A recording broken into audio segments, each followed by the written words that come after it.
Well, that is it. That is the as they turn out the lights here, the Tampa Bay Buccaneers Hopefully not just season, yet. yeah, is over with as they lose to the Washington Commanders in heartbreaking fashion here live from Raymond James Stadium. I'm your host Peter Blake along with the great JP Peterson of the JP Peterson show here on the Sports Web, and just disappointing, but we talk about it all the time. Turnover battle, it's one turnover at that point. It's a crucial turnover at a crucial time. And it gives the Commanders the advantage. And they went for fourth down all night long. The Bucs defense did a pretty good job, but in that one instance, did not do a good job of stopping Washington from scoring, and then never got the ball back. Your thoughts? I know there's a lot of fans out there upset with this loss, upset with Todd Bowles and once again the clock management, upset with the refs and some of the missed calls tonight. There's so many things to dissect and go through, JP. Let's just start it off there. Well, I mean, a tough way to lose a ball game. Obviously, a 37-yard field goal that doinks in. Yes. You're inches away from going to overtime and maybe winning this game. But it came down to mistakes that were made, and this is what happens in the playoffs. I talked to Graham Barton, and that's what he said. You got to play a clean game, and for the most part, they did. But there were 4 plays that will haunt this offense. Obviously, the fumble, that was a jet sweep that was supposed to happen. The timing was off. Jalen McMillan, you got to slow down a little bit on that particular situation, but you want to be at full speed to get the edge. Just bad execution at a crucial moment of the game. The Bucs had just forced the fourth down stop. You get the ball back. You're running the football really, Irving. I know a lot of people are like, why are you trying the jet sweep there? Because it's part of your package. It's part of your run package. Right. That keeps the defensive ends honest. That allows Bucky Irving to crank it up a little bit more in the middle. So it's part of your game. So I don't want to hear that. To me, it's all about the defense really tonight. The defense did not force the Redskins to punt one time, not once. And they only had 8 possessions. Right. The Bucs only had 7. The Bucs ran 44 offensive plays tonight. That's it. 44. It's not going to get it done. Not with this offense and how explosive they are. And you're exactly right. And I think the key to this game is not only the defense not able to get off the field, but you pointed it out. As soon as Jamel Dean went out with an injury, the defense changed. As inconsistent as Dean is, if you have Josh Hayes, he's a really good one-on-one player. Yeah. He is. And yeah. Now he's not going to stop Terry McLaurin every single time. Terry McLaurin is an elite receiver in this league, first and foremost. But on the fourth down play, one of the reasons they went for it on fourth down is because they knew they could isolate Terry McLaurin on Josh Hayes, which they did. And you could tell everybody what I told you right before the play. He was going to go. He was going to go off. He's about to go off. Josh Hayes up top, one-on-one with Terry McLaurin. That's where the ball's going. And listen, good coaching, good coaches, good offensive coordinator. Cliff Kingsbury, he may have a job now with the Chicago Bears and what he's done with Jaden Daniels, because the Bears right now are licking their chops. They want to get a hold of him because he worked with Caleb Williams before. Yeah. He may have just earned himself a coaching job. He really did. He really did. They were 8 for 15 on third down and 3 for 5 on fourth down. So essentially 11 for 20. That's over 50%. That's going to get it done. And that's why they possessed the ball so much longer than the Buccaneers did. Their offense just really didn't get a chance. Now, the offense wasn't perfect. Obviously, the fumble hurt them. Right down here, Bucky Irving breaks a run, and he tries to score. So instead of getting the first down, he stops, and then he doesn't make any more yards. Had he just continued to the boundary, he gets the first down and maybe a couple more, but that's the way Bucky runs. I'm not saying that's just one of those things that happened. But it was 2nd and 1. They never got the first down because then they got stuffed, and then the third down play was Graham Barton snapping the ball. It looked like to me that the Washington had lined up offsides, and then they jumped, and then he snapped it. To his credit, Graham Barton talked to him after the game, and he wore that one. He said, "No, that's on me. I was trying to make a call at the same time, and I thought I heard Baker call for the snap." And this is what's going on. I mean, imagine you got like 5 300-pounders right across from you. Sure. It's a crucial point of the game. You're looking at their lineup, and you got to make a blocking call at the same time you're listening to the cadence from Baker. And look, he's a pro. He wore it. He took the blame for it. But that's a tough situation right there. Sure it is. And and also Bowles is right too. And the ball snapped, you got to go, and the Bucs did not go.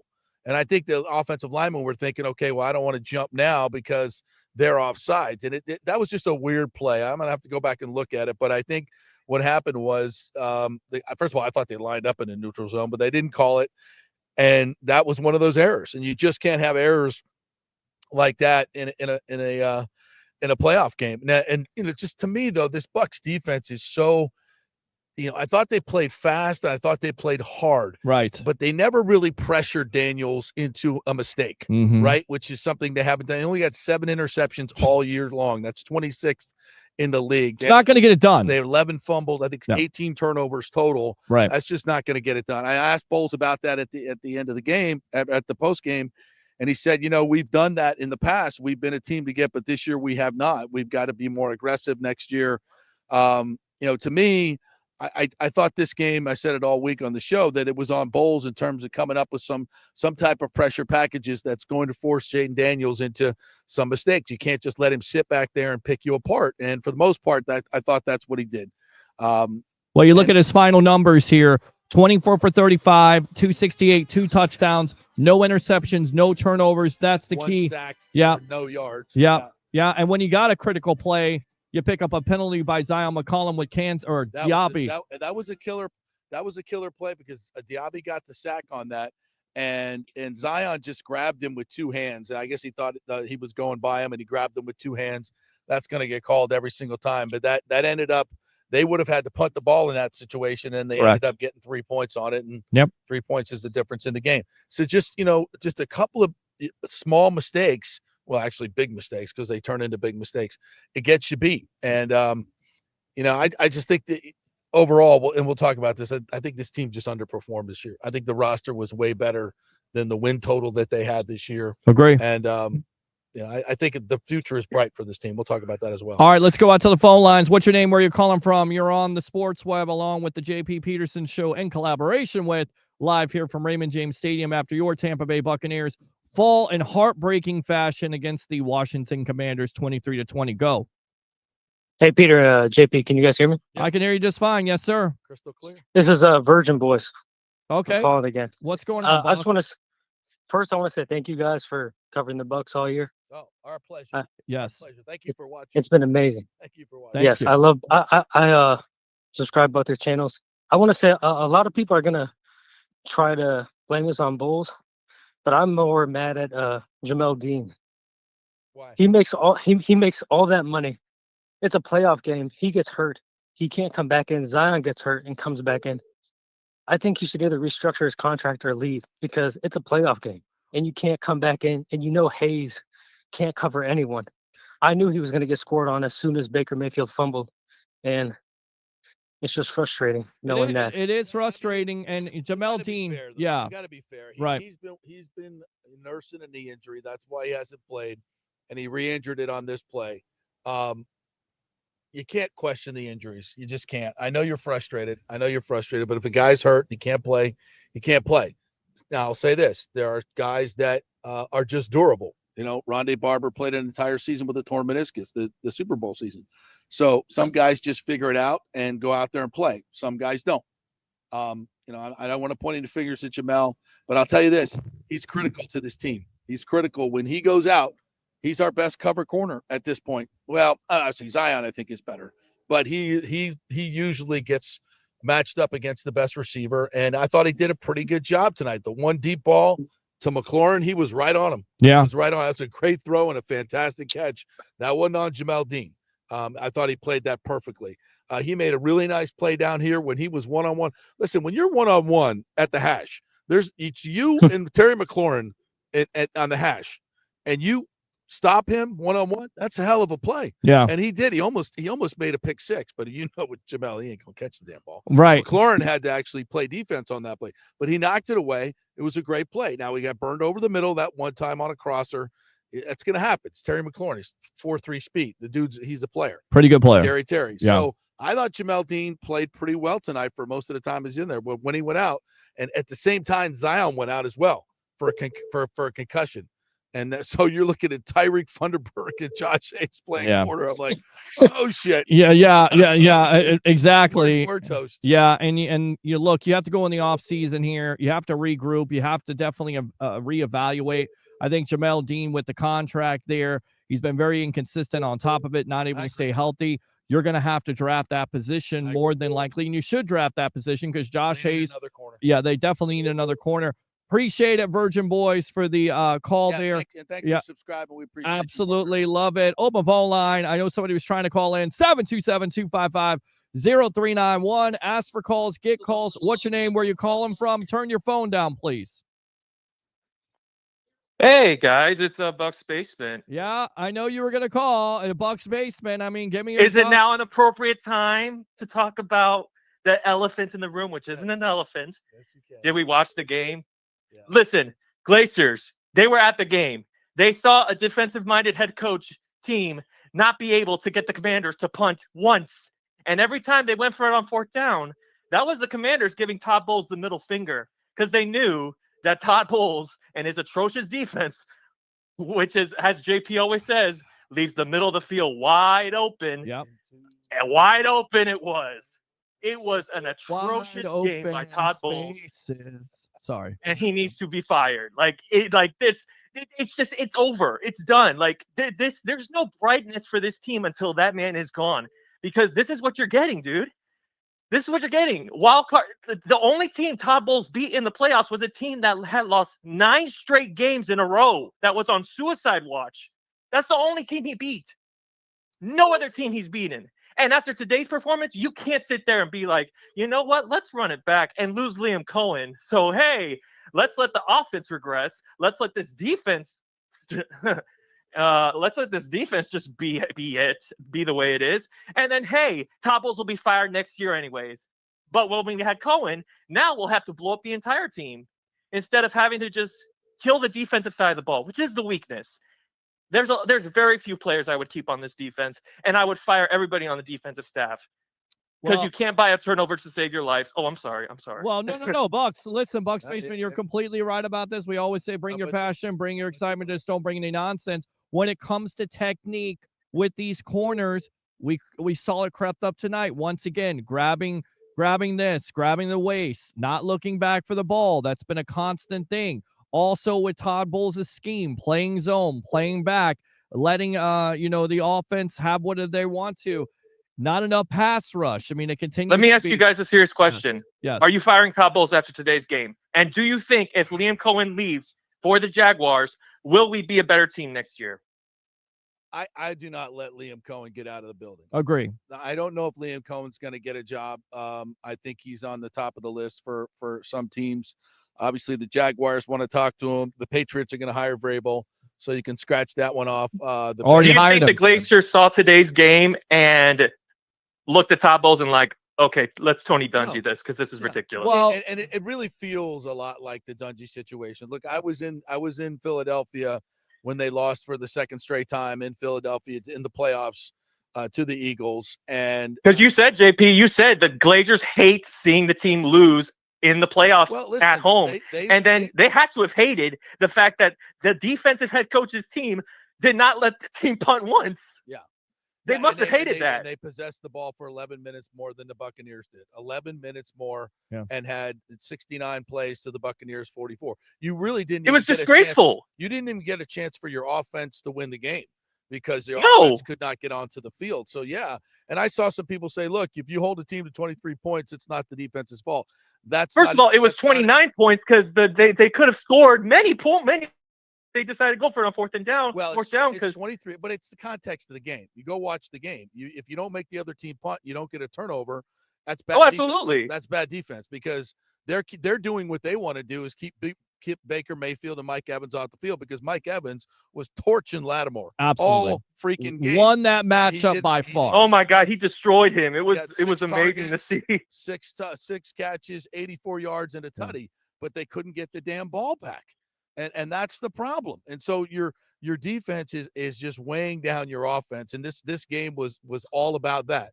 Now it was predictable. It's happened. How many times has this happened this season? How many times has it happened this season where you got to depend on Todd Bowles to get one stop, just one stop, and he'll get the ball back and we'll be able to score something. Let's see, 49ers, Chiefs, Falcons, Cowboys. Yeah. This game, it's predictable. The script is so predictable with Todd Bowles. And Bucs Basement, listen, we talked about this. The last drive there. Thanks, partner. Yeah, Appreciate you. absolutely appreciate the passion. As always, Buddy. Bucs Basement, use that second call if you want to. Open phone line 727-255-0391. Going back to that last drive, how much time went off the clock until Todd Bowles calls a timeout? And you call the one. Well, let me just explain it. Okay, So explain it to me. at the 2-minute warning, you got 3 timeouts. They run a play. It takes 7 to 8 seconds. You don't call timeout until 1:41 is left. You just wasted 13 seconds. Okay. And then they run another play. They get 7 yards. And I asked Bowles about this, and he said, well, the fact that they got 7 yards, then we weren't going to call timeout, which doesn't make any sense to me.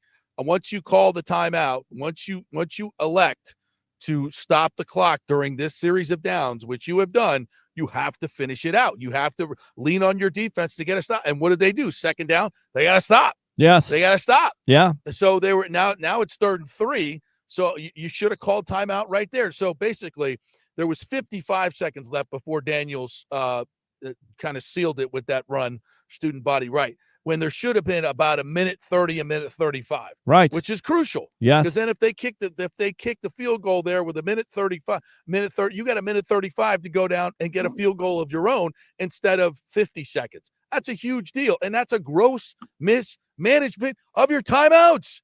It's so and we have seen this and all year long on the offensive side at the half. Yeah. You get a long gainer to Mike Evans, and you have 30 seconds left, or what was it, 40 seconds left. You look at that, and you have 2 timeouts. That you call the timeout right there, because by the time you get everybody up there to even spike the ball, you're going to lose 20 seconds. You got 2 timeouts. This is not hard stuff. No, this is not hard stuff, and he constantly screws it up. He does, and so he does, and there's no defending it. You can't defend it. You know, defend. I don't know the clock management issues. You just can't. You can't, and it's constant. Yes, and it's time and time and time again. All right, whoever's doing it. I don't know who's doing it, if Jackie Davidson is doing it, or she's on the line, or he's doing whatever. It doesn't matter. You're the head coach. You consistently, as a team, screw up the game management and timeouts. So yeah, and look, I mean, to what Bucs Basement said, if Liam Cohen is going to get another job, you have got to keep him here.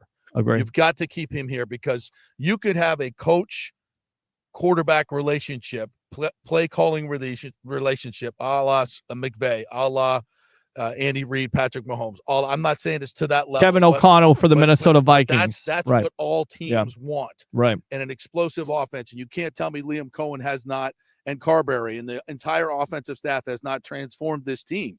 And you can have some consistency that for the next 4, 5, 8 years with Baker Mayfield. Yeah. And that's what everybody is searching for.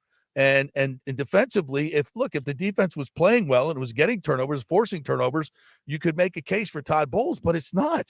So you've got poor time management, a coach that historically does not win close games, does not win 1-score games. It's not his forte. No. And that's how you win playoff games. That's how you win Super Bowls. That's how Brady won 7 freaking Super Bowls. You got to be great in the 2-minute, and his record is poor. Yeah. As much as I love the dude and respect the dude, if you ask me if you have to choose between Liam Cohen, we don't know if that's a choice yet. Right. We don't know if he's gonna. I heard Adam Schefter today say he's on the top of a lot of teams' lists, as he should be. So right. Look, if it's to what Bucs Basement said, if you got to choose between one or the other, it's really silly to even think that you would choose Todd Bowles at this point. Let's go out to the phone lines. What's your name? Where you calling from? You're on the Evolution. Hey, it's James from Nashville. What's up, guys? What's going on, boss? How you doing? All right. Yeah, so I have had a few minutes to just sit in silent reflection. I pulled an Aaron Rodgers, right? I turned the TV off. Wow. You turn all the lights off. You went into just the dark room. Darkness, yes, right? The dark room. Yes. You sit in darkness, right? And he came out as a weirdo. Hopefully he didn't come out as a weirdo. Well, anyway, there's discussion about that, but that's for a different day. What revelation did you come to after said dark meditation? Well, and here's the thing. Look, I agree with you wholeheartedly, JP, what you said about, I think if you have Todd Bowles and you have Liam Cohen, like, there's no comparison there. And even what you said earlier about this feels like Tony Dungy. I remember that. I remember I was 10 or 11 years old when that happened. And I remember it. I remember seeing the photos of him leaving one Buck place in the rain. It was raining that night. I remember I don't know why I remember that so vividly. I was there. But and I know you were there. Like, I know you remember it probably better than anyone because you were there. But I remember this as a kid, and I look back on this and I'm like, wow, this is eerily similar, right? You win a Super Bowl a few years ago, 5, I guess now, and you go, okay, well, Todd Bowles did it right with the defense, and he did. They stopped a very good Kansas City team, by the way, who has a very good shot of winning a 3rd straight Super Bowl this year. Yes. There is a very good chance that they could do that. But you look at this and go, what have you done for me lately?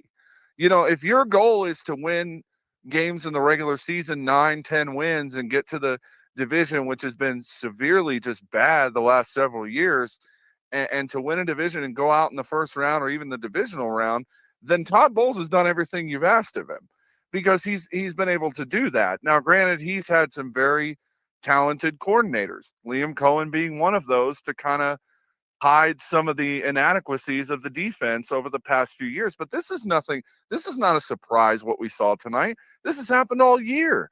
This is not anything we haven't seen. They did it against the Broncos. They made Bo Nix look like he was the next Peyton Manning. I mean, this is not unusual to see from the Bucs. But what is unusual to see is a team that is so aggressive under Dan Quinn, and you have one stop on 4th down, but that's it. Like, yes, you didn't force them to punt it, and it's because they really didn't get into punting situations. Right. You didn't have 4th and long. Most of it was 4th and 1, 4th and 2, 4th and 3 even, I think, on one of the drives, and you're going for that. And why not? The defense hasn't shown you anything that they're going to stop you except one time. Huge part. So why would you not? Listen, that's a huge part of going for it on 4th down. Absolutely, because they knew that, first of all, Dan Quinn is an aggressive coach. We got that. But they're looking at the matchups. And they're like, look, we could throw – and honestly, they ran the ball way too much. Oh, yeah. They could have had anything they wanted in the passing game all freaking day long. So I was like, yeah, keep running it. But part of those 4th downs was, yeah, we know we can get it. We think we can get it in our passing game because we got such great matchups against a very soft defense. So yeah. But this is the big point to me, and this is where I feel like Todd Bowles needs to go. He doesn't do a good job of in-game defensive adjustment. You know how I know that? Because where was Mike Evans the second half? Double teamed, nowhere to be found. He had a great first half, nowhere to be found in the second half. Mm-hmm. And that's because they made adjustments to say, okay, we're going to let McMillan try to beat us. We're going to let Trey Palmer try to beat us. We're not going to let Mike Evans beat us. And that's exactly what Todd Bowles did not do. McLaren was all over the place. And granted, you're right. He's an elite receiver, so you can't take anything away from him at all. They called the game the right way. They did exactly what they needed to do to get the win. But there's no adjustment from Todd Bowles. And even going back to last year, let's be fair, there's just none. Only points in the second half the last 5-6 games of the year. Correct. So, but look at the quarterbacks he was playing. Spencer Rattler, exactly. Bryce Young. I mean, who the hell else that was in there? Not great quarterbacks. The Cowboys, Cooper Rush, but they lost that game. So yeah, I mean, Justin Herbert, damn good. Well, actually, not this weekend. No, but you know who's won more games in the playoffs than Justin Herbert? Yeah, that'd be Jaden Daniels, and he's been here 1 year. Yeah, Justin's been here 5. CJ Stroud too, by the way. Well, and I mean, there's a discrepancy there, but years. But anyway, the point I'm trying to make, and I'll end with this, is that to me, it just seems like if Todd Bowles is going to stay somehow, which I don't think he will, I really believe that the Bucs are going to. They've seen this before with Tony Dungy, and they don't want to go down this road again. But if for some reason the Bucs end up keeping Todd Bowles, and let's just say in a magical land that Liam Cohen decides to stay as the OC for one more year, which I don't think is going to happen, but let's just say it does, right? Let's play the what if. I think the only way that Todd Bowles is successful on this team is if he gives the defensive reins to someone else. Yeah, I don't see him going back as a defensive coordinator. And I know that's what he's good at. And I'm not saying he's a bad DC. It's just not a good head coach. That's just my opinion. It's a clock management situations. I mean, you got to give Bowles credit for the 4 straight, NFC South championships. But then again, we talk about it, clock management issues. defense, whether it's the level of But talent. keep it in context. Right. And everybody throws the 3 division championships. And listen, that's true. But this has been the worst division over the course of the last 3 years by far in the NFL. Right. By far. By far. The out of division record of these teams is deplorable. And the only time these teams win is when they beat each other. Right. And so it's been a horrible division, and he's taken advantage of that. I think his roster is the best in the division. So that I think you need an edge rusher. I mean, I think you need a corner. Right. Is Todd Bowles, from an X's and O's standpoint, giving you an edge in games defensively? The numbers suggest no.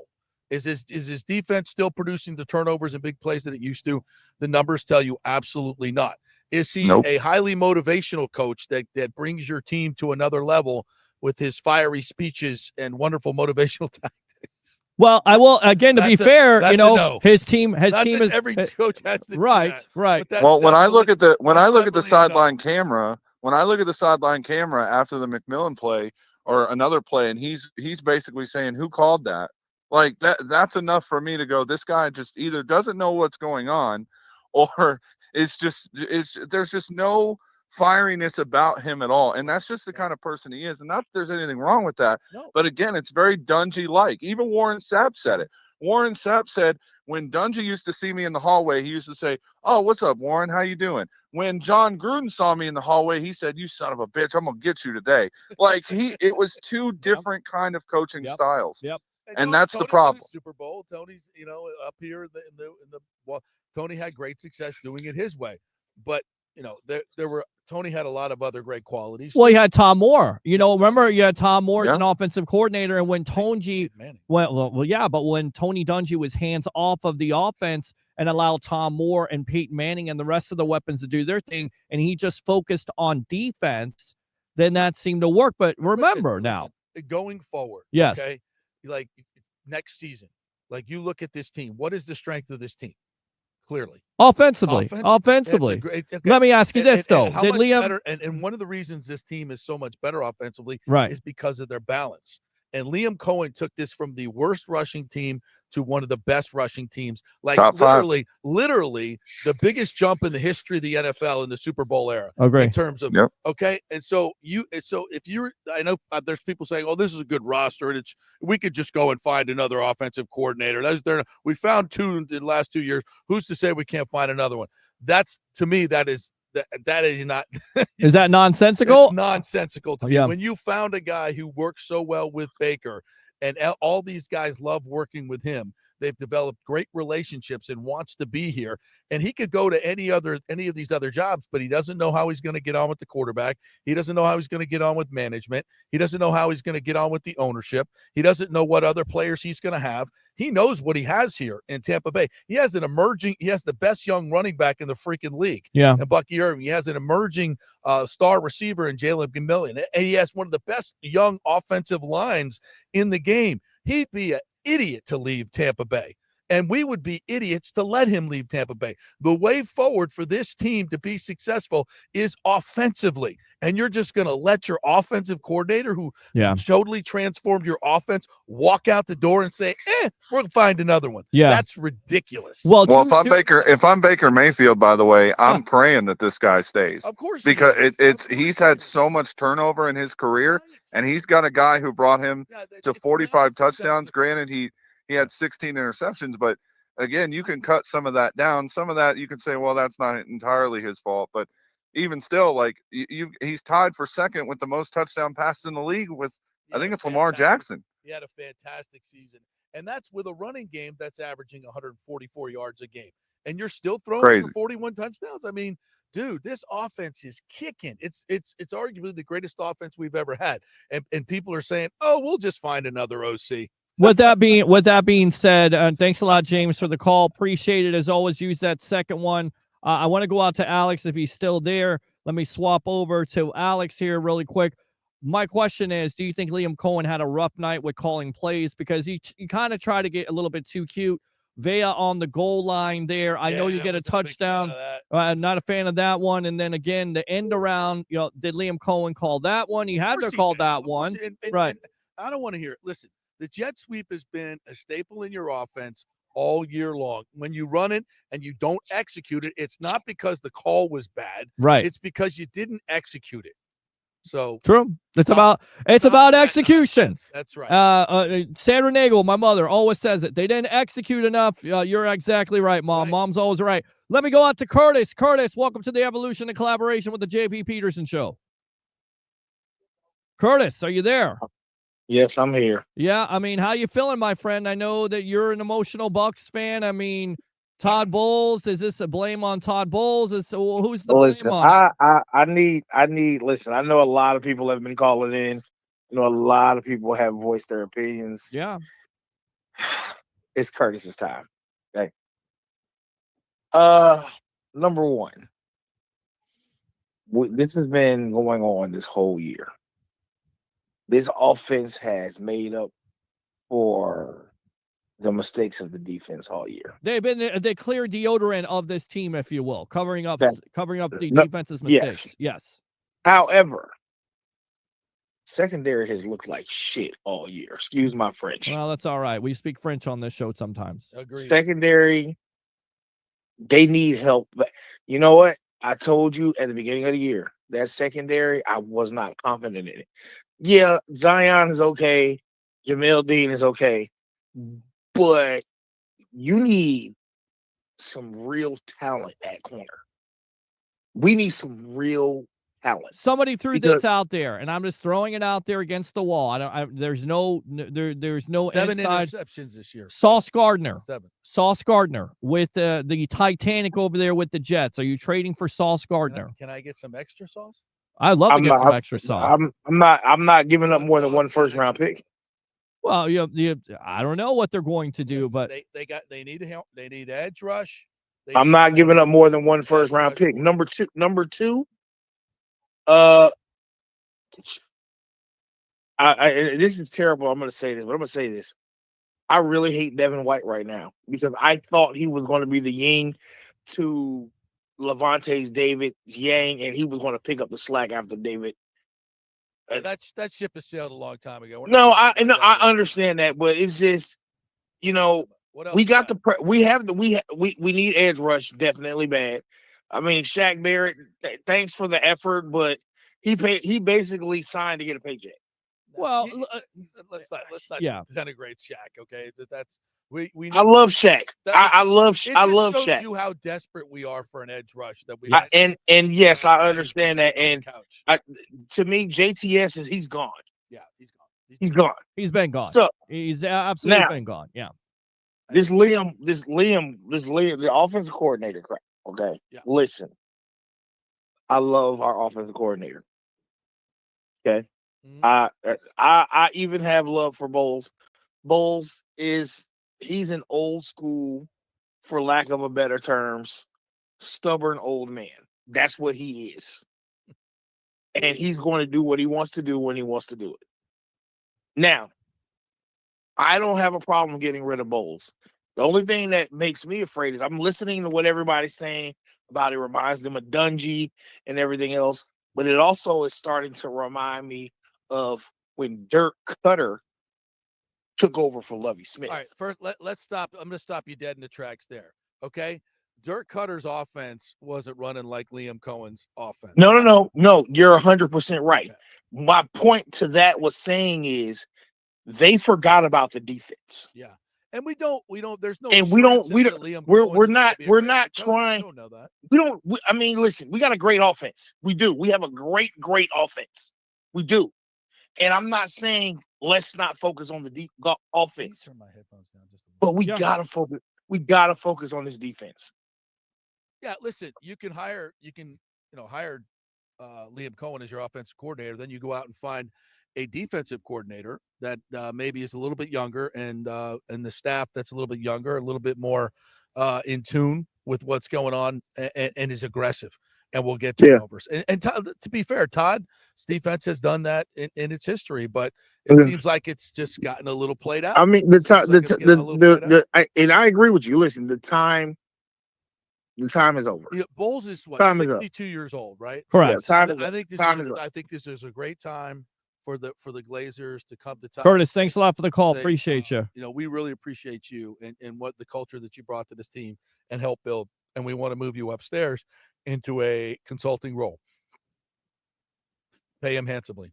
I mean, it's certainly a possibility. And you could do that with Bruce Arians, who, by the way, was at the game tonight and looking fabulous. Well, yeah. Bruce was looking fabulous. He's lost weight. He had great color in his face. He had great energy. It was good to see him, say hello. Fantastic. Just let me ask you throw this. that out there. Yes. We miss Bruce Arians tremendously in so many ways. But, you know, he was put upstairs as Tom Brady directed, in my opinion. And so why can't that happen to Todd Bowles? Tony Dungy was fired after going to 4 playoffs in 6 years and an NFC championship game and winning a lot more games than Todd Bowles did. It's not crazy to think that this can happen. And I think at some point the Glazers will not let Liam Cohen. We'll go out to the phone lines in just a moment. Another question for you. You talk about Todd Bowles, the defense, everything else. Has the game passed him by maybe? I don't know about that. I mean, the numbers have been good up until this year, frankly. But this year's been a disaster defensively. It's really been bad. Yeah. And you know, they have had a lot of injuries, but you know, teams have injuries all over the place and they make the playoffs. And so yeah, it just seems like it. You know, it just seems like it's what I ask is, what's he doing really, really well? Is he managing games really, really well? No. He's managing them poorly. Is he making great calls on defense to get turnovers and big plays? No. You know, in the second half of the season, but look at who they played. Okay, when it comes to playing the big boys, and look, they did it to the Chargers, though. I'll give you full credit for that. They shut them down. Yeah. So, you know, there's been times, but it doesn't seem to be as consistent as it's too inconsistent. And the other part about it is what are you losing? Right. You let Liam Cohen walk out the door. I say significantly, a lot. Yeah. A lot of your future, because this team is based on, you should be based around its offense for the next few years. And that should be the strength of your team. Then you can bring somebody in to make the defense better. Let me ask you this, and we'll go out to Alex in just a moment. Alex, you still there? I'm still here, buddy. Stand by. Okay, let's say that Liam Cohen doesn't get the job. He doesn't like the landscape of what the National Football League is. He wants to stay. Are you okay with bringing back Todd Bowles if Liam Cohen comes back as the offensive coordinator? Sure. Okay. Sure. I think that's fine. Okay. Sure, or Liam as a coach in waiting. I mean, I just want to. You can't give zero credit to Todd Bowles for all that's happened over the last 3 years. I mean, obviously he deserves credit for it, but if it's either or, to me, I think the Glazers will take Liam. If they can get both of them back, yeah, I think you run it back the way it is. Okay. Absolutely. All right, Alex, go ahead. Although I'll say this. Yes. Yes. I'll say this. Stand by, Alex. I am a student of history, and I learn from every situation that I cover. And part of the problem with that team in 2001 was it just didn't have any juice on the offense. Juice, and I think Tony's message had gotten a little stale, right? And everybody knew the offense was certainly stale. And you know, and Rondé says this all the time: is that yes, it was Tony's team, but Gruden brought the juice. So Liam to me is a guy that's can bring some juice to it. He could be. You watch him in practice, you watch him in meetings. Well, I don't watch him, but I've asked people about how he is in meetings, and they're like, he takes charge. He is very head coach-esque. Yeah. And Liam said in the press conference the other day, he's ready. He believes he is ready at 39 years old to be a head coach. And I believe he is too. Yeah, I kind of go back to Philadelphia in 2001. I know it's history, ancient history for some people out there, but I remember the scene after the game where Rich McKay is banging on the bleacher because he knows that most likely he's going to have to fire Tony Dungy, and he's also just gotten to the point of where you can't get over the top can't get over the hump. And I kind of wonder if Jason Light is there, because I know that Light and Bowles are close, but if there is a factor of losing Liam Cohen for Todd Bowles, as much as I love Todd Bowles, there are deficiencies there, and the defense has taken a step back, whether it's injuries, whether it's lack of talent, whether it's clock management. Those situations continue to creep up, and I just don't know if it's going to change, even if it back next year. That's the problem. All right, Alex, thank you for being patient. Go ahead. You are very welcome. First of all, guys, I'm going to start off on a positive note. I know Bucs fans are down right now, and obviously it's very well understandable. But the highlight of the game was to see Mike Evans absolutely own Lattimore. How great was that? Well, it was great. That was great. And then, Yes. he draws a penalty at the goal line there with Lattimore all over him, and he acts like he didn't do anything. We know Lattimore was whining like a bitch. Too. Yes. I don't know if they showed All that on TV. game. He All was game. whining like a bitch. Yeah. All these yelling at the refs because he's getting torched. Yeah, that was a fun part. I just wish we would have seen more of that in the second half, but the Bucs didn't have the ball. So Hey, Yeah. but Peter and JP, let me talk to you guys real quick, just for a minute. First of all, I want to thank you guys for all of your hard work that you guys do during all season and every season for us Bucs our fans. pleasure. Our I know Thank you for watching. everybody's upset right now, but on behalf of me and all the Bucs fans, we definitely appreciate you guys and what you guys do. But I would like to touch base on this team to feel about Todd Bowles. Honestly, I have mixed emotions. I'm going to say I want him and why I don't want him. I'm going to say why I don't first. I don't because at the end of the day, I guess I have to give Todd Bowles credit for all the hard work that he has been able to pull out, considering all the injuries he has sustained this season. True. Godwin being out, Evans being gone for a portion of the season. Oh no, yeah, a portion of the season. You lost Winfield Jr. for just got him back, I think, today. Yep. What Todd Bowles is able to do, I mean, is incredible. But on the flip end, his time. The reason why I say his time is up because at the end of the day, you had everybody playing today. You had everybody playing today for the most part. You had besides Godwin. I mean, everybody was supposed to be playing. This was supposed to be your best game. I believe this was the game that Todd Bowles should have been, on his A game. The clock management all year has been my number one issue. Peter, I've told you this a couple times. Yep. The clock management alone has cost the Bucs, I believe, 1 or 2 games this season. Just his inability to finish what he started, I just don't agree with. If you go into the season, we took a W from the Lions, and you're looking positive, and you're thinking, everything's great. Yeah, a few weeks later, we lose Chris Godwin and Mike Evans and able to stay in the race. But guys, how many seasons in a row are we going to go where we have to let good talent be wasted? And the defense is so trash. The secondary is awful with no adjustments. And listen, coming into the season here, Alex and JP, you get Jordan Whitehead. You get Winfield Jr. coming off the year. I get it was injury. He hasn't been the same player, but Whitehead was not good. Dean was very inconsistent. McCollum came into his own, but overall, we saw what? Coverage breakdowns. We saw miscommunication. And we continue to talk about this with Todd Bowles as a coach of this team, and that's on him. He's a defensive mastermind. You've got to clean these things, and we continue to say it.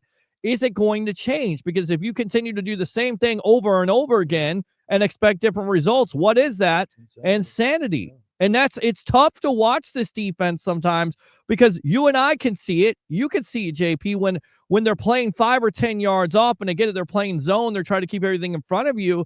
But when a quarterback sees that and an offensive coordinator, they're going to expose it, just like what you said with McLaren. As soon as Dean went out, they attacked that. That's what they did. That's what you're supposed to do with good coaching. And I don't think we see a lot of that a lot of the time with this coaching staff, especially with Todd Bowles when it comes to defense. And guys, I think I want to say 2 more points before I get out of here because I know it's late and I appreciate you guys and everything you guys do and staying so late too. Yeah. There's 2 points I want to make before I go. Liam Cohen, you do not let him walk out that building, plain and simple. I don't care if Todd Bowles is fired tomorrow. That is a man that you do not let walk out. The connection that he has with Baker in this offense, this team has scored on average, minus probably 2, 3, maybe 4 or 5 games I can count. This team has averaged like 30-plus points a game on offense. Yeah. It's incredible what Cohen has been able to do with Baker this season. That man has turned Baker's career around, plain and simple. But at the end of the day, I'm going to say this to everybody who defends Bowles. And at the end of the day, like I said, today is the day that Bowles had to prove himself. overall. Two things about Bowles. Number one, I don't believe he's good at being a head coach and a defensive coordinator. I really do believe that those are two separate positions for a reason. You should have a separate defensive coordinator. I personally don't think that Todd Bowles, maybe there's too much run, because you cannot wait, and a lot of people are going to say, oh, well, this is the time that you make adjustments. I disagree. You don't wait till halftime to make the adjustments, because sometimes it's just too late. And your game plan should be better to begin with. Alex, thanks a lot Alex. for the call, man. Thank you guys. Absolutely. It is past my bedtime. I know, man. I know. You got to get out of here. Yes. Thank you guys so much for watching all year long. We're not done. The off season begins tomorrow.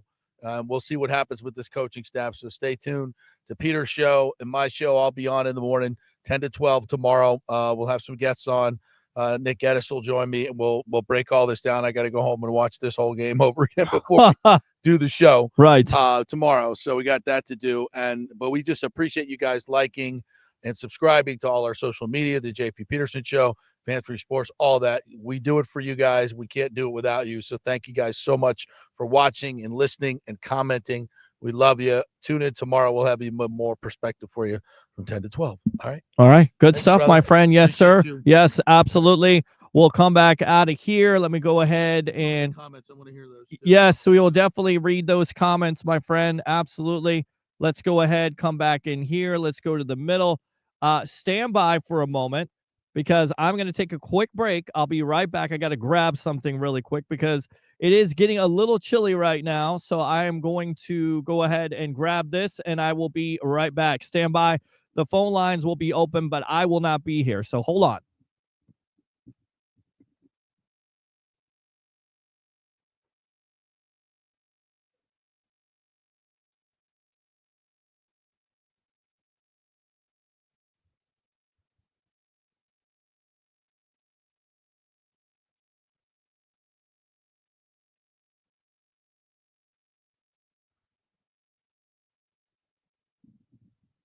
Okay.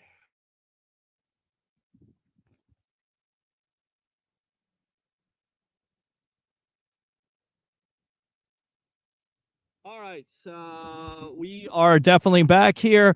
We may get somebody else to come on with us at this point, but we'll continue to read these comments. Open phone lines, as always, 727-255-0391. It's 727-255-0391. After your Tampa Bay Buccaneers fall to the Washington Commanders 23-20 in heartbreaking fashion.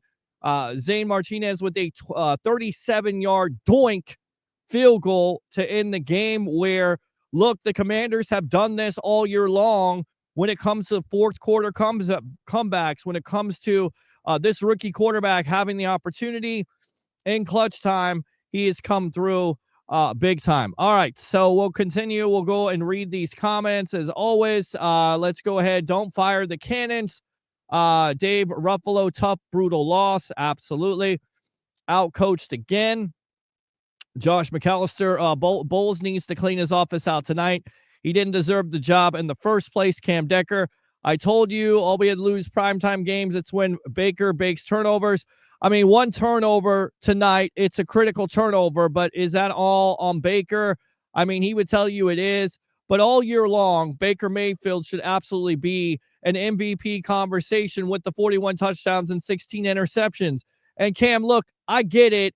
You're trolling. You're a troll. That's what you do when it comes down to it, as we are about to get the media icon himself, Mr. TJ Reeves of the Buccaneer Radio Network, coming with us. But listen, if you don't have Baker Mayfield as your quarterback, you got no opportunity at all to get as many wins as you had. Your offense isn't as explosive as it's been all year long. With that being said, let's go ahead and go out to Mr. Media Icon right there. There is your headphones, as always. Sideline reporter there. Yes, let's go out to this shot here. Heartbreaking fashion tonight with the Tampa Bay Buccaneers falling there to, falling victim to the Washington Commanders, who, let's give them credit, right? Jaden Daniels, 268 passing yards. This team, it seems like they relish the opportunity when it comes in the fourth quarter, when they need key plays, and they're young, but they don't. You can't tell this team that because No. they continue to pull off wins in the fourth quarter. Welcome Listen, to the evolution. It's good to be with you. I wish it was a better circumstance. Yeah. But we can't control that. You are hustling. Great stuff as always. Thank you, sir. I'm learned right here from the media icon, my Too mentor, kind. right You're here. too- Yes, You're too kind. not at all. You deserve it. You know what this game really, I mean, you boil it down to Washington did everything they needed to do to win, and the Buccaneers didn't do nearly enough in the fourth quarter, especially to win this game. They are going to be sick, Peter, when they look back at the missed opportunities, especially while you're driving late in the game and have a chance to go up by 4 where they're going to need the touchdown. Yes. And right over here, you don't make the plays. You don't get the first down. You don't keep the drive alive. You don't keep the clock rolling. You have to kick the field goal. And they never relinquish the ball. Now they come back. They make a play on third down over the middle. Jaden Daniels is to be credited. He makes a play. Kalijah Kancey, again, is going to be sick. He had him in the backfield. He doesn't bring him down. If he does, I know you're desperate. You're taking your final timeout. Yeah. There's about 50 seconds left in the game, but you at least have hope. If he doesn't make the play, and Daniels, again, is a Heisman winner. He's elusive. He got away from Kancey. It's not only his fault, but, man, you're going to be sick about that because that kills the clock. That kills the game. But I was just saying, as JP was walking off a second ago, Yeah. what was he doing? This is a rookie move where he took the snap and backed up 3 steps and went backwards and then laid down. I mean, you're backing the field goal up. What are you doing with that? Yeah. It very nearly cost them as the thing hit the upright, as everybody has seen and heard that he backed up. Yeah. If he backs up, if another half yard, that thing is doink off the upright, and we're still playing in overtime. So crazy what might have been. Welcome to sports, and this is a gut punch that, especially when they came out and got the touchdown in the second half. What do I know? I don't play, but I'm standing there going, on. Yep. You made your halftime adjustments. You got a touchdown. Get him to make a mistake. Get him to throw it to you. Do something to rattle him, and you're going to win this game. They never could do it, Peter. They could never do it, and they had an opportunity there with Deion Jones possibly getting an interception. Right. It's to the house. You got to catch it, and you shades of Devin White all over again. Trying to make a play. Right. But this has been the story of this defense all year long, TJ, where they're not causing turnovers. Correct. They're not able to get off the field. And to a point, you knew that Dan Quinn coming in was very aggressive. He went Dan Campbell aggressive tonight with going for all those fourth downs. Can we say it on the Sports Web live after the playoff game? He was doing idiotic things. Yes. With field position and a chance to kick field goals. And these are the kind of things that in a huge market like Washington, D.C., an aggressive media market with their whatever's left of newspapers, their TV, their radio, their podcasters. I mean, they would have been, and probably still will, they would be destroying him for giving away field goal in the first half, giving away field goal in the fourth quarter of a one-score game to keep going for it and not make it. I mean, I know about the bravado and the attitude of we're going to keep going for it on fourth down, but when you're costing yourself 3 points and then 6 points in a close football game, you're setting yourself up to lose. You are setting yourself up to lose. I tell you what, he came on here. He's going to definitely answer some questions. Curtis, using your second call, what's on your mind? You got the media icon. What's up, brother? How you doing, TJ? Good to be with you, Curtis. I got one question for both of y'all. Sure. This is my main question. Only one? Go ahead, bro. Well, listen, this is a big one. So when they went back and scored that touchdown, we were down 20-17, correct? Yes. Correct. What was it, 4th and inches? Well, it was. You're talking about back here. No, it was 4th. It was 4th and inches when we kicked the field goal to tie it up. It was like 20. it was 4th and 6 because on the fourth and 3 because on the No, it may have even been 4th and 5. I'd have to look at the sheet because when they lost yardage when Barton snapped the ball, because Todd Bowles said to me after the game on Buccaneers radio, had it been 4th and 2 or 4th and 1, we would have gone for it. We would not have tied the game with a field goal. We were trying to get a touchdown there. It just once it's 4th and 4 or 4th and 5, the percentage goes down. This is what was biting Dan Quinn. And by the way, Graham Barton said on Buccaneers radio after the game, and Yeah, I heard him. That's I on me. heard him. He misheard what he thought was the snap call Mm. because I believed, again, we're showing this in Peter's shot. So this is right out here where we are. I'm parallel to it. And I thought two commanders were in the neutral zone before the snap, but apparently they were there as the snap happened because he snapped it early and nobody else moved. So that's on him. Well, And that's would you have gone for it on 4th and 6? not on 4th and 5 or 4th and 6 on that. No. No. And that's what we're clobbering Dan Quinn for because he did that, Curtis, twice in the fourth quarter, and it did not work either time. No. That he tried. And I will say this. There was some terrible ass calls in this game. Right. Especially in the first half. Like I was at work. I was on strike at work. I was not. He went doing on strike, by the way. Somebody made him work on Wilcard. So he's trying to watch Sunday. the game. So you went. Dude, on I was strike. on strike. I was in the back on my phone watching the game, and I was pissed. I tell you, Curtis, there was some missed calls, but ultimately you got to score points. You got to score. No, points. you're right. You can't Like, leave it to them. You can't listen, leave it this to the team shot officials themselves and in the the foot. Yep. And I'm going to tell you what this game reminds me of. I hate to bring up, open up old wounds and stuff. This reminded me of the San Francisco game. Yep. We had that San Francisco game, and there was about 5 minutes left in that game, and we let them just march their ass down the field, Right. milk the clock, and kick a game-winning field goal. Yeah. Tough one, my friend. You know what? It's a tough one. You know what? I will say this. And, I know a lot of people don't want to hear this right now. I appreciate Todd Bowles for what he's done for this team for the last couple of years. It could have went the other way. This team could have been in the dumpster 1 year ago. And, I've watched these guys go out there and fight for each other. I mean, Baker Mayfield alone, he makes you want to go out there and fight for this guy every weekend. Sure. Every weekend. And, I remember losing Godwin. I remember losing Evans. And Cade Otton stepped up. And Palmer stepped up. And, McMillan stepped up. And you know what? The offense has been making up for the defense all year. Right. Yeah. And injuries suck. They do. And it's part of the game. It is. Well, it's definitely part of the game. And look, Curtis, I appreciate the call. Thank The you, second Curtis. time, my friend. Absolutely. Open phone line, 727-255-0391. It's 727-255-0391. And you talk about it now. You turn the page to the offseason. Of course, we talked about an edge rusher. You don't have that right now. Go get one. You got to get one. You got to get one either in the draft, and you drafted one with Braswell last year, but you got to get one in the draft. You got to go sign one in free agency. I'm right with you on that. Yeah, a middle linebacker. I definitely think you have to solidify that position. Who knows if Levante David, once again, Levante David doing his best impression of Derek Brooks, spying Jaden Daniels and running him down. We'll get back to that in a moment.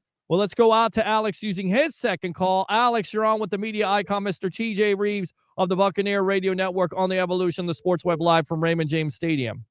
I had to give a call in to give a shout out to TJ before he gets off. TJ, thank you so much for all your hard work. I've told Peter a few times I'm a big fan of your work and what you do, Thank man, you. for the Bucs, man. Hey, I know you're a big Tampa Bay sports fan. And I know we're all hurting here tonight, but thank you for the kind words on that, Alex. What's up? Yeah. So just I was saying just a little bit ago, I know people are mixed emotions about Todd Bowles, and I get it.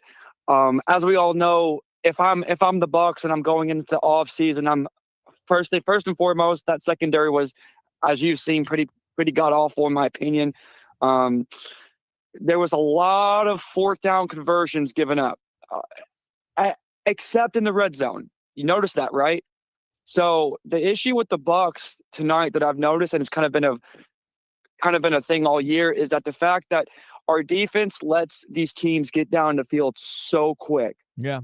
Now tonight it did prove, and a lot of people are putting this behind them, and they're not keeping this in their mind. Is the reality of it is that red zone defense was red hot tonight.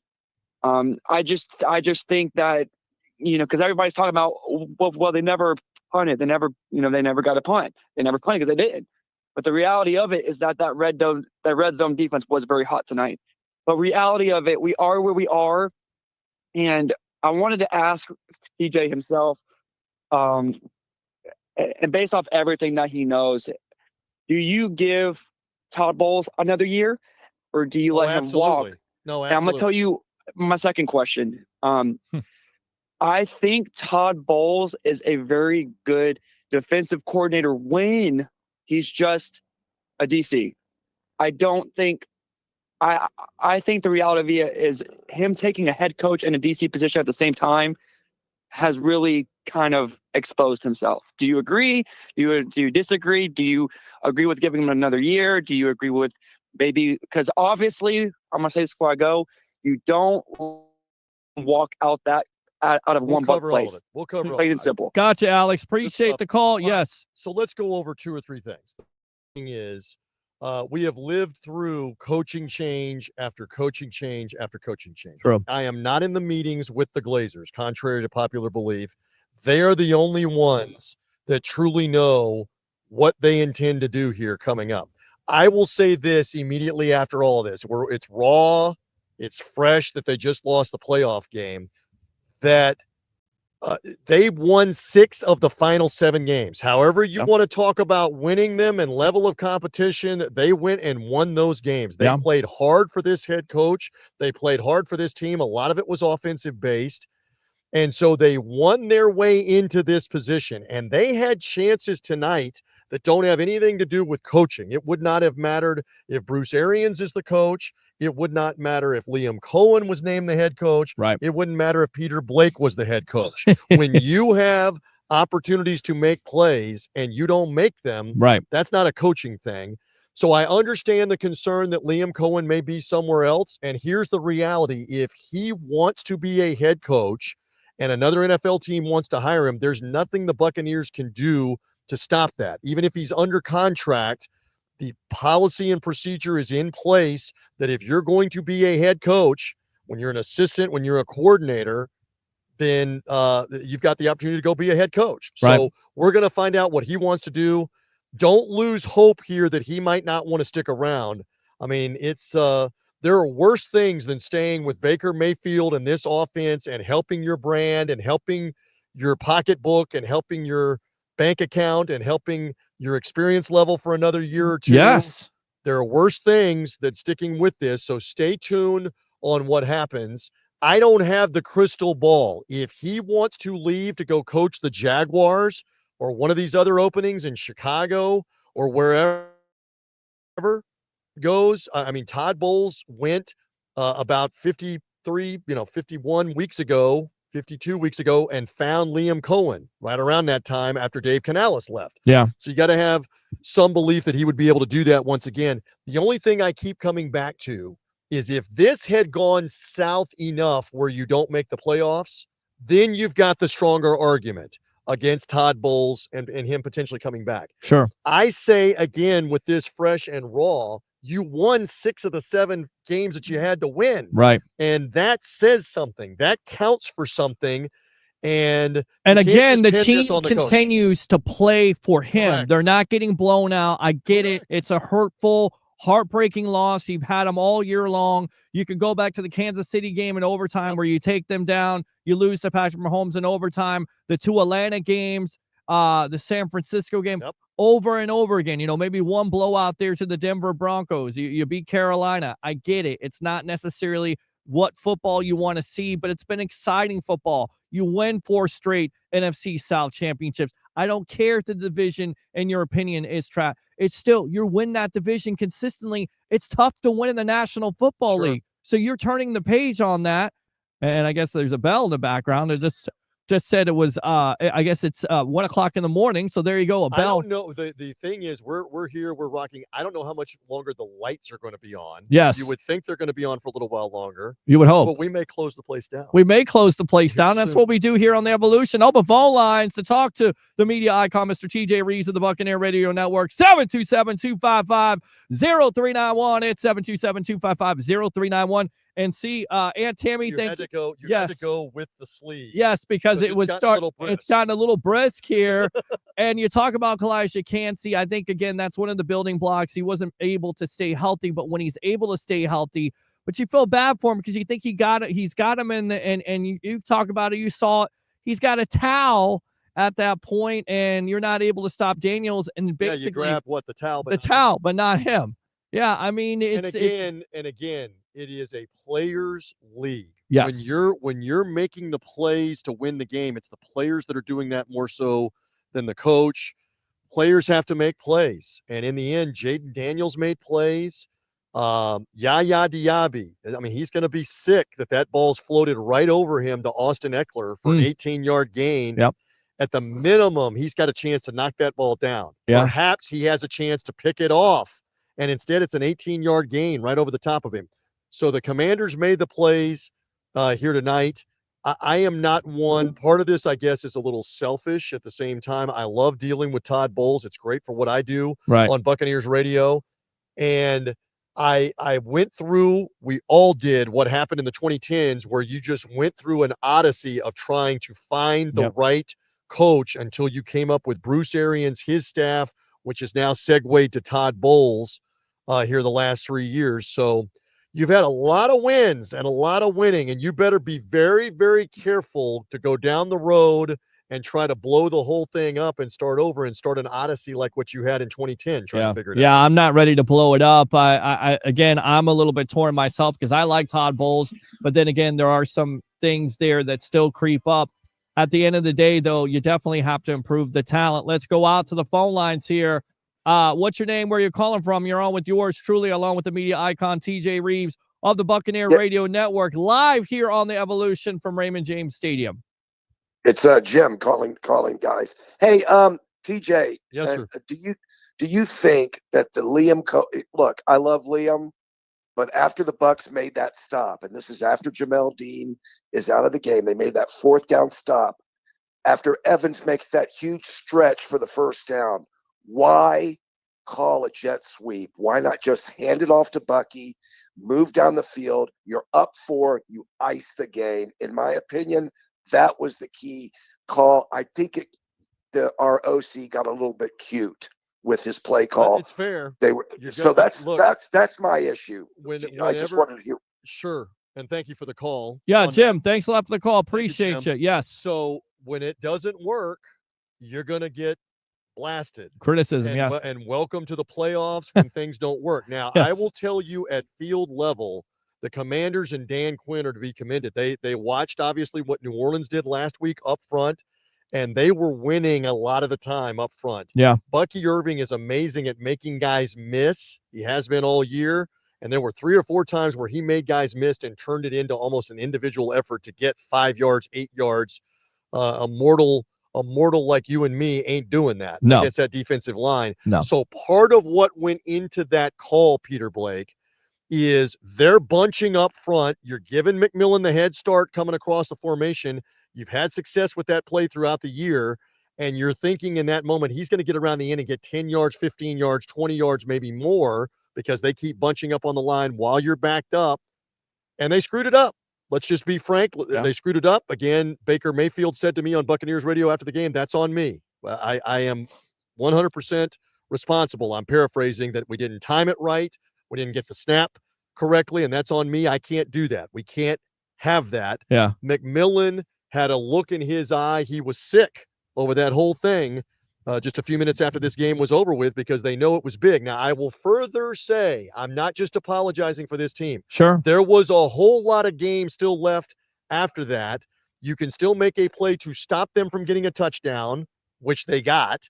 You still have the ball driving with a chance to get a touchdown yourselves, and you do not get it. Yep. You tie the game, and you have a chance to stop them and get the ball back and win it with a field goal yourselves. And all of that happened after the fumble. The fumble is big, but this is, I mean, we can go over like, you want to go in the way back, like when you were a neophyte. When Ernest Biner fumbled for the Cleveland Browns, unfortunately, and he's a former Buccaneer assistant too, by the way. Yes, he is. Miner fumbled inside the 5-yard line in Denver in the AFC Championship game with like 25 seconds left. 1986? Something like that. 87? Yes, 86, the 87? game was basically over, and that fumble, they've never lived it down in Cleveland 35, 40 years later. This is tough to accept, but it's not that. There was a lot of football after that was played, and the Commanders were better. And that's the reality. I get the caller's point on the play call, but I just gave you some insight into why they tried it. It just didn't work, and Liam Cohen's going to be sick for the next week or longer that it didn't work. Absolutely. And you look at Jaden Daniels, first rookie since Jim Everett in 1986 for the LA Rams. He went 92 yards, a 92-yard drive on that Bucs defense. And it continues to be, that was the biggest question mark coming into this game. It's been the biggest question mark throughout the season. It's the defense, not a consistent pass rush, the secondary, and for me, the game changer is Jamel Dean going out with the injury there. It looked like it was a knee injury. Zion McCollum goes out with concussion, but he comes back in. But Dean is so important. And even though he's inconsistent, he's so important to that Todd Bowles defense. And after that, you got Josh Hayes and you got Funderburk, and they're just young. They're not good enough. You got McLaren, who goes out there, and he's a player. He's a gamer. He doesn't get enough respect for this offense. It's all Jaden Daniels. But Scary Terry is somebody to deal with. And when you lose one of your top corners in Dean, say whatever you want to, it changes your defensive game plan. Yeah. And again, injuries are part of the game. You lost Chris Godwin back in week 6 or week 7 in that Ravens Monday night game. That changed a lot of things. Sure. I will just sell this before we get out of here in a couple of minutes. You got a lot of reasons to be optimistic. The way this team played down the stretch of the season, the year Baker Mayfield had, the year Bucky Irving had, the development of Jalen McMillan down the stretch, Cade Otton the back half of the season and the way he played. Yes. Mike Evans still has tread left on the tires. You got an offensive line that did a tremendous job, and none of those guys are long in the tooth. In fact, there's 3 of them that are in their first or second year, going from center to right, with Graham Barton, Cody Mauck, and Luke Gedeke all in their first or second year. Yes. For this football team. It's a young offensive line. Gedeke third year. You're right. On this team. So there's a lot of optimism on the offense, and you got to fix some things defensively. Pass rusher, cover corner. You're going to have to find those things. The good news is you have salary cap room to do some of this. You got a draft upcoming. I just didn't want to be talking about that right now after this game tonight, but that's the reality. The unfortunate thing, I'm not making excuses, I'm not trying to deflect. This is the reality for everybody except one team. It ends at some point. One team gets to raise the Lombardi Trophy at the end of this. 6 teams go home on the first weekend, and 4 more go home next weekend. It's just unfortunate that the Bucs go home tonight when you had everything in front of you in the fourth quarter of the game to win that game, which you had been doing. You didn't take advantage of it.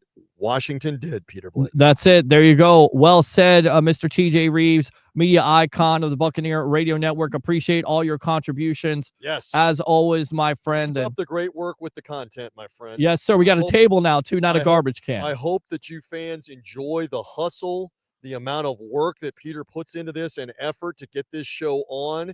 He's doing about 3 jobs literally to get this show on.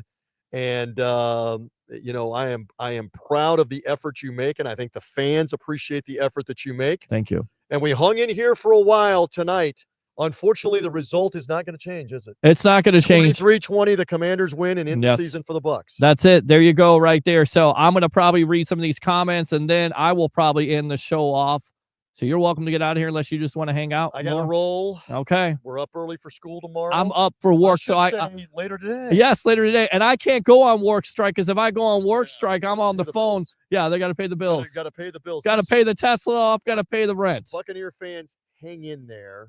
Keep up the great work here with you. Yes, sir. And we'll move on from there. Absolutely. Thank you very much, sir. As always, there you go. The media icon, Mr. TJ Reeves of the Buccaneer Radio Network, as we get him out of here on a late night, heartbreaking, look, listen, a loss is a loss. It's never a good thing. Shown here for you guys on the evolution of Sports Talk Television. If this team was losing, we're here for you. If this team is winning, we're here for you. If they're winning playoff games, we're here. When they win Super Bowls, but again, coming down off the field, and it's like, it doesn't feel good. And what are you supposed to say? What are you supposed to say? You're supposed to say that the Commanders were the better team tonight, and they deserve credit. And Dan Quinn and this team, and they had them ready, and they weren't intimidated by this Bucs team, and they weren't intimidated by this Bucs defense, especially on fourth down. So we'll take your phone calls. We'll read some comments. Again, we're dealing with the table situation, so I have to bend down just a little bit here. Maybe I'll get a little bit closer. Let's get this a little bit closer here, and let's see if I can read some of these comments. But again, let me put this down here. All right, there we go. All right, outcoached again. Josh McAllister, thank you very much for the comment. Primetime games, yeah. I mean, what, 0-5 this year on primetime. And again, they have a slow start, but you feel good going in to halftime tied at 10. And the Bucs didn't play their best. And this has also been their DNA all year long when it comes to this Bucs team. They get off to slow starts, and then they turn it on in the second half, and they even take the lead, and you start to feel good about it. But again, give credit to the Commanders in that offense being better than this Buccaneer defense tonight. Commanders' third and fourth down conversions rate was unacceptable. Agree. Costly penalties. I mean, we talked about it. Yaya Diaby, you think he has a critical sack there, and Zion McCollum picks up a penalty. It's a penalty. It's a holding penalty. You can't do it. It's about technique. We've seen it all year long. The refs are going to be looking for it. It's an offensive league. They're looking for it. And you do it right in front of them. You grab the guy's waist. You're holding. It nullifies it. It's so important in those critical situations because you get that stop. It changes the complexion of the game. And then at that point, you give the Commanders second life. So let's go out to more comments. Great game, but the offense made too many mistakes. Logan Elliott, Washington didn't punt the entire game. Couldn't even force 1 3 and out. Todd Bowles is the same as Kevin Cash. Two coaches that win in the regular season but can't coach in the playoffs.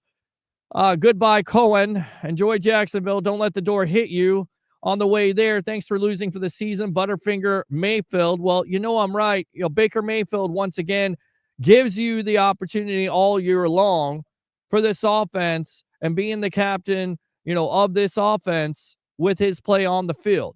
And I get it. You can blame him for that turnover, but once again, if you don't have his play overall, you're not winning as many games, and you don't have that explosive, dynamic offense that you had all year long. You just don't have it. And then going back to Cohen, people thinking he's going to go to Jacksonville. Why would you go to Jacksonville? Trevor Lawrence? I mean, what's in Jacksonville? I get it. You get a coaching job, but did anybody ever think it could be a Ben Johnson situation where once again he looks at the landscape of the National Football League and he says, you know what? I don't want to go to another coaching job. I want to stay here in Tampa. I want to finish it up. I want to gain that experience. Maybe there is a contingency plan. We talked to TJ. He doesn't know what the Glazers are going to do. But do you honestly think they're going to allow Cohen to get out of here? I don't think so. So let's let it play out. Let's not lose our minds here and think just because there's a coaching opening that Liam Cohen is going to fill it. I get it. He's a hot commodity, but it doesn't necessarily mean he's going to that coaching job. It's about situation. It's about fit. Does that fit? Does Cohen going to Jacksonville fit? As the win picks up here, we're live at Raymond James Stadium. I'm your host, Peter Blake, after the Bucs lose to the Commanders 23-20 here on Wild Card Weekend. We're here deep in the cut. Amazing no face mask on Baker. To that point, I saw what you saw, but if you look at the replay, he's got him by the shoulder pad at that point. Now, JP Peterson made the point. Maybe it's a horse collar.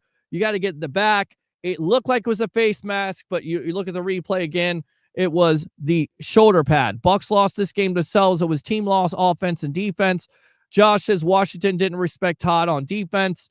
We lost this game on our own, and to think everybody was saying that we're going to be a dangerous team in the playoffs. Listen, I still think this team was a dangerous team in the playoffs. If their defense could actually play average, but we didn't see that all year long. We saw a defense that wasn't able to get off the field tonight. We saw a defense that wasn't able to make a stop in that critical fourth quarter. We saw a defense that wasn't able to stop this team on fourth down. We saw a lot of that this year. The offense was dangerous. But when your offense is not on the field and your defense is on it because they can't make stops on third down, it doesn't matter what you do on offense. Your defense, it's got to be complementary football. Again, is it all on the defense? No, the offense had their struggles, their sputters tonight, but your defense has got to play better, and they didn't. So I still think they were dangerous, but, you shoot yourself in the foot. You have those critical penalties. You turn over the ball at a critical time, and you give Washington that short field. They're going to make you pay, and they did. Terry was burning Dean all game too. Cam, at least I just won't the Super Bowl with the Bucs and Madden. We have, all right, so I'm not reading that. Scott, we didn't have the ball enough. My prescription for victory would have been to rush the ball 35 times, but that isn't going to happen when you only get 45 snaps. Absolutely. One, Roberts, Dean is overrated for sure, a worse player. James, good coaching. Look at Washington did. They shut down Mike Evans in the second half. That's what good coaching with adjustments do. It's a key. It's a good point. It's definitely a good point. Josh Bowles isn't worth losing Cohen over. He's got to go. Evans owned Lattimore. He did in the first half. Dave says great season, not so great ending, but it's a Bucs life. Still love my team, and I hope to hell we resign Godwin. Again, there's some off-season decision-making that you're going to have to look at. We always talk about it, right? You have to evaluate the situation. Is Chris Godwin going to come back? I think his value is going to be low. If I'm Chris Godwin, the relationship he has with Mike Evans, you're coming back to this Tampa Bay Buccaneer team. You want to be, and I'm going to put it out there, in this Liam Cohen offense, because Cohen's not going to take a coaching job in the National Football League. Mark it down. The coaching landscape right now is not that great. There's no rush for Cohen to take one of these jobs. He's going to stay with the Tampa Bay Buccaneers. I'm looking at my crystal ball. Maybe it's a little bit broke. Maybe I'm a little bit optimistic about it, but I believe Cohen comes back. And if you're Godwin and you get an opportunity to play with Baker Mayfield and you get the opportunity to play with Mike Evans and Bucky Irvin, Rashad White, and Cade Otton, why would you not stay here? And his value on top of it isn't going to be as high because he did get hurt in the season, but he was having a hell of a season in this offense being the slot guy. And remember, Jalen McMillan, he's stepping up as a player in the second half. Can you imagine? I get it. It hurts right now.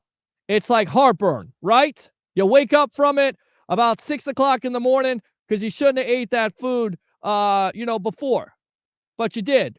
And you wake up and you don't feel good about it. And Bucs fans are going to wake up tomorrow and you're not going to feel good about it. But you know what? There is some light at the end of the tunnel. You got some weapons here. You got some pieces you can build around. You got to fix that defense. You got to get an edge rusher. You got to get a corner. You got to get a middle linebacker. You got to improve some things.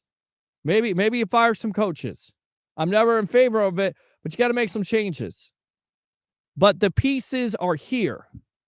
The optimism right now may not seem like a great positive thing to be a part of at this point, but there are some pieces here. There are. Washington's offense marched up and down the field on us like we weren't even there. If we would have kicked the field goals instead of going for a fourth down, this wouldn't be close. Good point. Next season, get rid of Bowles, hire Liam, sign an elite corner, use the draft to build the defense, get a wide receiver late rounds in case Godwin doesn't re-sign, which he probably won't. Again, I'm not going to be pessimistic because I think Jason Light and this organization, they keep the players they want to keep, and they also take care of their own players. Let's go out to Eric here. Eric, welcome to the Evolution on late night here, live from what's going on, boss. Bring your passion, bring your excitement, don't bring no nonsense. We're going to have some nonsense tonight. Well, there's definitely a lot of some nonsense tonight. The defense wasn't able to get off the field. Yeah. Offense didn't have the ball enough. Give me your thoughts, Eric. Yeah. Man, I'm just going to say, thanks for Todd Bowles for the 3 years we had with him. So you think he's fired? You're ready to fire him again? Because I'm going to tell you why. Well, this is what I don't understand about you, Eric, because I appreciate the calls as always and the passion, but you go back and forth like a lot of Bucs fans, like fire Todd Bowles 1 week and then keep them the next. How you remember? This is just like I was gonna get to my statement. Why? This is just like the Tony Dungy situation. We fired Dungy. He can't get over the hump. Now it's the same for Todd Bowles. He can't get over the hump. Okay. It's the same thing in the same situation. We got Super Bowl. We have a team to do it, but we fired Dungy. We got Gruden. Can we do the same thing? Plug and play. I mean, but what if you don't do the same thing? I mean, again, we're going back to it, and it goes back to what TJ said. Be careful here, because you got a coach that's won consistently the division 4 years in a row. And, to a certain degree, when he has the talent. Dungy did it too. You remember? He did it too. No, he didn't do it every year. He did not win at that point. I believe it was the NFC. No, he didn't win it every year. No, he's a wild card. He lost to the Philadelphia Eagles. Different situation. It is a different situation. But I understand where you're coming from on that. We lose to the wild card. We lost the year before that in the division round last year. Well, you didn't. You beat Philadelphia in the first round. That doesn't count for anything. I mean, I'm just saying the team is playing for him. Like the team is still playing for him. I get it, and this has been the discussion all night long, but it kind of goes back to what a lot of Bucs fans continue to say. If he loses, fire Todd Bowles, and then if he wins, a great job by Todd Bowles. He gets to keep his job for another week. Like it's like the consistency of the defense. With some of the Bucs fans out there. I know you want him going too. I mean, I just go back. I go back and forth on it. Like there's times where it's like I don't know if you want to fire Todd Bowles, but I don't also want to lose Liam Cohen. I don't think you're going to lose Liam Cohen, but if you're in danger of doing it. Yeah, we need to know. What do you think the Lakers are doing right now? What do you think they're doing? I mean, I think I think it's an emotional loss. I think they want to win. Of course they want to win, especially at home. You think they're in office right now? They're probably sleeping right now. They're probably sleeping. They're not up like me. But, in the next couple days, in the next couple weeks, they're going to make those decisions. And I'm going to let this play out and see what Jason Light. Think we can answer tomorrow? No. Why would you get that? I don't know if that's going to happen. That doesn't seem like a Glazers type of deal where you just fire somebody right away. I don't see that. No. A dramatic change, maybe some defense, maybe we'll see some. Maybe the defensive staff get fired first. I think there's certainly a possibility of that, especially in the secondary. Absolutely. I absolutely think there's. I think there's certainly a possibility for some defensive coaches to be changed. And I think, I go back to this. Today? You think it will start today? I don't think it starts today. I think they will start to evaluate, but I don't think they make that decision right away. They think about it, they evaluate it, they'll let Jason Light and his staff make those type of decisions. That's what they do. Do you think Jason Light, if Jason Light doesn't fire nobody, do you think his job is safe? No, I think his job is safe. Absolutely. Really? Jason Light? His job is absolutely safe. Yes. You see what Jason Light did this year with the talent? Eric, you're asking the question about Jason Light being fired. Did you see what he did with the talent this year? What I'm saying, because what I'm trying to say, what I'm trying to say, Peter Blake, is Jason Light going to be fired? No, because unequivocally, no. The reason why I brought that up because some of the players was a lot of players. Bucky Irving, Graham Barton, Devin Culp, Tyke Smith. Look at all. Right. Eric, I gotta run. I appreciate the call. I know. I appreciate the call, man. But come on, Jason Light, really? The Glazers depend on Jason Light to make those decisions. No. Go back to the phone lines. I get it. They don't have an edge rusher. They went with JTS. They tried to draft Braswell. It didn't necessarily develop right away. Not every player develops right away. But the proof is in the pudding. Again, this is an emotional response because the Bucs lose in heartbreaking fashion to the Commanders. But look at the whole body of work of Jason Light and the talent here with the Tampa Bay Buccaneers. Ridiculous. Open phone line, 727-255-0391. It's 727-255-0391. yours true, Bigga. Appreciate you coming on tonight here live on the pregame at What the Buck. Tough loss, guys. That fumble was the turning point. I love Liam Cohen, but sometimes he gets too cute with some of the plays he calls and has at time this year bit us in the butt. I think it is. I think he got too cute tonight sometimes. Absolutely. I mean, again, hindsight is 20/20, but you look at that decision, execution, right? But it didn't work. There are times where he's gotten too cute this year, and they came back. But it also comes down to execution, right? You execute that play, you look like a genius. It's like the 4th down play against the Cowboys early in the game, where a lot of people said that's where they lose it. No, if you execute that play on 4th down, it changes the complexion of it. It does. Toilet bowl, says Roger Shue.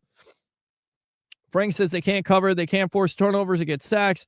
How is this a good defense? Why is the head coach not held accountable for this garbage? We've held him accountable. What about the PI on David got away with in the end zone? Quit blaming the refs. I didn't put all the blame on the refs. David did get away with it. He did. But there are also some calls tonight that you could look back at and say, once again, refs missing calls. Water is wet. Taxes are going to come. You got to pay your taxes, death taxes, and the rest missing calls. So, yeah, there were some, David did get away with one, but let's not deny here that it didn't always go in the Bucs' favor. Right, John? Okay. Let's go out to, I'm right. The future is not bright for this team, JP. The future is bright. I definitely think that the future is bright. The talent is there. They got lots of talent here. Now, what did they do with the head coach? What did they do defensively to improve? It remains to be seen. The future is bright. It's not all doom and gloom here. This ain't the 4-12 Tampa Bay Buccaneers. It's not. It's not. Come on. All right, root for the Bills now. Great, go root for the Bills. Go on their Bills podcast and troll the hell out of them if you want to. Evans owning Lattimore is the best part of the game. On to next year. John, who's the dumbass on the phone? Why the hell, a key 3rd down do we have? Yaya covering a running back coming out of the backfield? Load of Bucs fans want to know. I don't know. Who is this guy? Come on. Josh, when the dude said he wasn't going to blame Bulls, you should have hung up on him. Well, we try not to hang up on people on this show. And I was trying to give Eric his just due. I try to give everybody their just due. But when you throw out stuff like, is Jason Light? No. The Glazers depend on Jason Light. They depend on Mike Greenberg. They depend on John Spytek to make those decisions when it comes to football decisions. The Glazers stay out of that. They've done that, and that's why I believe, in my opinion, this organization has turned the corner. Refs, NFL's fixed. Scott, draft cornerback, get a free agent cornerback. Dave, draft is going to be DB, outside linebacker heavy for sure. Fixed. Christopher Cole. Anyone think they should trade for Sauce? Either have to draft a cornerback or a linebacker. Chris Jones, shitty defense. Baker fumbling after a monster stop. Ballless. Todd Bowles lost the game. Howard says swish tees defense. That has definitely been a problem all year long for this team. Let's see here. Let's go out to Bigga. I told you Ertz was the key. He was killing us on 3rd downs. Once again, the wide open middle. I talked about it. Wide open spaces. That's what that defense is like down the middle. Dean sucks.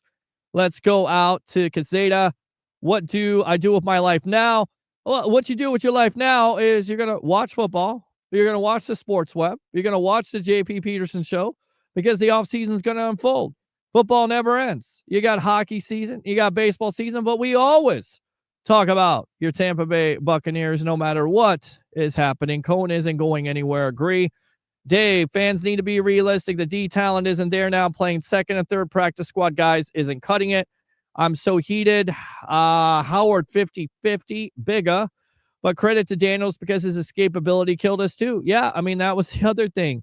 Read option, mobility. This kid is no slouch. We talked to Brian Kelly. I continue to go back to that interview, which is why you should tune in to the evolution of sports talk television. No matter how late it is, at 1:33 in the morning. We had you covered with the ReliaQuest Bowl right here. And we talked to Brian Kelly, and he said it's going to be tough to not coach with Jaden Daniels. because when he comes into the NFL, he's going to command that building and command that locker room. Do we remember that? And what has this kid done as a rookie? It's tremendous. Like, you got CJ Stroud last year, and you got Jaden Daniels this year. So give credit to where credit is due. We knew there was going to be a tough matchup. And it wasn't the same team that they played in week 1. And they made it close, and they made the stops, and they made the adjustments in the second half to win the game. Sorry, Peter, but I agree with the guy on the phone. I said it for 2 years. Todd Zoom needs to go. Zeta, relax, dude. Baker, the answer. I mean, Baker's not the answer. 41 touchdowns, 16 interceptions. What's the question if he's not the answer? This is on Baker? I don't know about that. Howard says horrible play calls. Howard again, bring back Steve Spurrier. I think you're trolling. No, dude, tell that to STFU. What is pass interference anymore? I can't tell. The calls are inconsistent. You know, the great Ira Kaufman, the sage of Tampa Bay, he mentioned something. He said, Pete, have you seen something or have you heard something lately where the ball is uncatchable? And it was that tonight where they call pass interference, and it certainly looked like the ball was not catchable. Shaq had to be able to catch that ball. That was how high it was. They don't call that anymore. Why not? Judgment call? I mean, make a judgment. If the ball is not catchable, how can you call pass interference? I don't understand that. Let's go out to you, True Bigga. We put decent pressure on Daniels. The Yaya sack was called back. Cansey was getting back there, but Daniels escaped his clutches multiple times. Tristan, our most consistent team in team history of being in the playoffs, competitive, and the fan base resolves to fire the coach. We allowed 16 points on defense. This concept is beyond crazy. Cut Winfield. Duran, I think, Howard, I think you're trolling now. Bowles is a coach that just can't get over the hump. Elias, Commanders earned that win in the end, but the coaching staff completely failed us throughout the game. Well, poor decisions, terrible time management in the first half. When they called that unnecessary timeout, even Bowles looked confused, caught on camera. Like, what just happened? Who called that? As someone on offense is burning timeouts without reason. We need answers. Mistakes like these combined with the lack of situational awareness are unacceptable if you want to compete. Howard again, bring back Chucky. Okay, 4-4 on fourth down. No, promote Cohen. Dave, did Winfield play tonight? Dude gets a bag of cash, then disappears. Needs to start earning that money. Listen, bad year for Winfield Jr. I think he wasn't 100%. He was hurt all year long. It wasn't great. It wasn't a great year for Winfield Jr. And he'll even tell you that. Howard says the Commanders are the worst team in the NFL. We deserve this loss. They're not the worst team in the NFL. Come on now. Come on, Bucs basement. Injury riddled. Dude, STFU. Let the offense get the first down. Tristan, Cohen is a first-year coordinator. Now all of a sudden he's a head. Erie, okay, first half. Josh, Todd was unsuccessful head coach for the Jets, was a head coach, and was head coach material. Talk to me, Peter. I'm talking to you right now. Cansey got to make that tackle. Roger, fire Toilet Bulls. Josh, Cohen was an offensive coordinator for the Rams, dude. He was. Let me go to sleep tonight. Key, bad clock managed by Tampa. I know all too well as a Bears fan. It comes back to haunt you in those critical situations. When you allow time to go off the clock, I know exactly, Key, what you are talking about. It goes back to Thanksgiving with the Lions and the Bears. When you allow tick, tick, tick, like the great Chris Berman would say, tick, tick, tick, tick, all that clock time, and then all of a sudden you got no time to win the game. You do know who his quarterback was in New York, right? Michael, sorry my phone rang. I missed the pregame show in first half. It's okay. Tristan, no, he wasn't. He was an assistant. Curtis, they got cute. This game was ours. Josh, just a minute. You're a Bulls apologist. I'm not a Bulls apologist. I'm just saying at this point, when it comes down to it, I'm not sure if you should fire Todd Bowles, because I think, to be fair, this team has played hard for him. To be fair, okay, they had lots of injuries on both sides of the ball. And still you're talking about a four-time NFC South champion. To that point, I can understand also that there are clock management issues, that the defense has taken a step back. They have. All right, let's go out to the phone lines. We'll continue to read these comments. Let's go out to Jim. No sound effect. Damn it, Jim. What's up? Bucs lose 23-20. Go. Yeah, we was doing that tick, tick, tick, tick. together. I was like, tick, tick, tick. Tick, tick, tick. Yeah, we were doing that all together on that last drive. Tick, tick, tick. And that's the Bucs' chances were ticking away with not calling a timeout. And we've seen this all year long, whether it's before halftime. It's very frustrating. It really is. It's sometimes you don't understand it. You really don't. The team made it harder on themselves. The fumble and the miscommunication on the hike. Yeah. What else they do on offense? There was a lot of offensive mistakes. A lot of offensive mistakes. The offense was not clean in this game. They weren't. Did they deserve better from the defense? I think they did, because the defense couldn't get off the field in 3rd and 4th down. That's been the bugaboo for this defense the last couple of years. Yeah. Well, I think we all like a turnover at this point. They had 7 interceptions. Okay, so that's not going to get it done for anybody's defense. Seven interceptions, 7 turnovers for the whole year. You got to call some turnovers when you get an opportunity, Deion Jones. You got to make that catch. You know, there are plenty of opportunities during the season where you got to make plays and they're not able to do it. So that's got to definitely improve. Yeah, we gonna need. I think it's a player situation. I don't know. We got a lot of injuries. We got to figure something out. Yeah. Well, you definitely got to figure something out here. You're gonna have to draft some more players. The secondary's been horrible all year. Yeah, and it's tough. You know, hamstring injuries have become a thing because of the lack of practice time. I believe, you don't have all the practice time like you used to, all those reps. So, guys are getting injured. Guys are coming off the street. They're not necessarily in football shape. I don't know what football shape is. I've never played. I try to play football. I talk about football, but you're not in football shape if you're all coming off there. Like Mike Edwards, he comes off, they sign him, and then he gets hurt. He gets a hamstring injury. I mean, it was stigmata, if you will, if you're a Tampa Bay Buccaneer fan, especially in that defensive backfield this year. Yeah.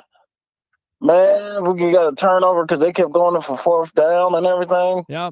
But Bucs defense, at times they did a good job tonight stopping that team and Dan Quinn making some damn dumb decisions, but he was aggressive and he got the touchdown there on that 4th down. That was tough, but again, it's a tough loss. It's a tough pill to swallow because the season is over as I'm getting text right now.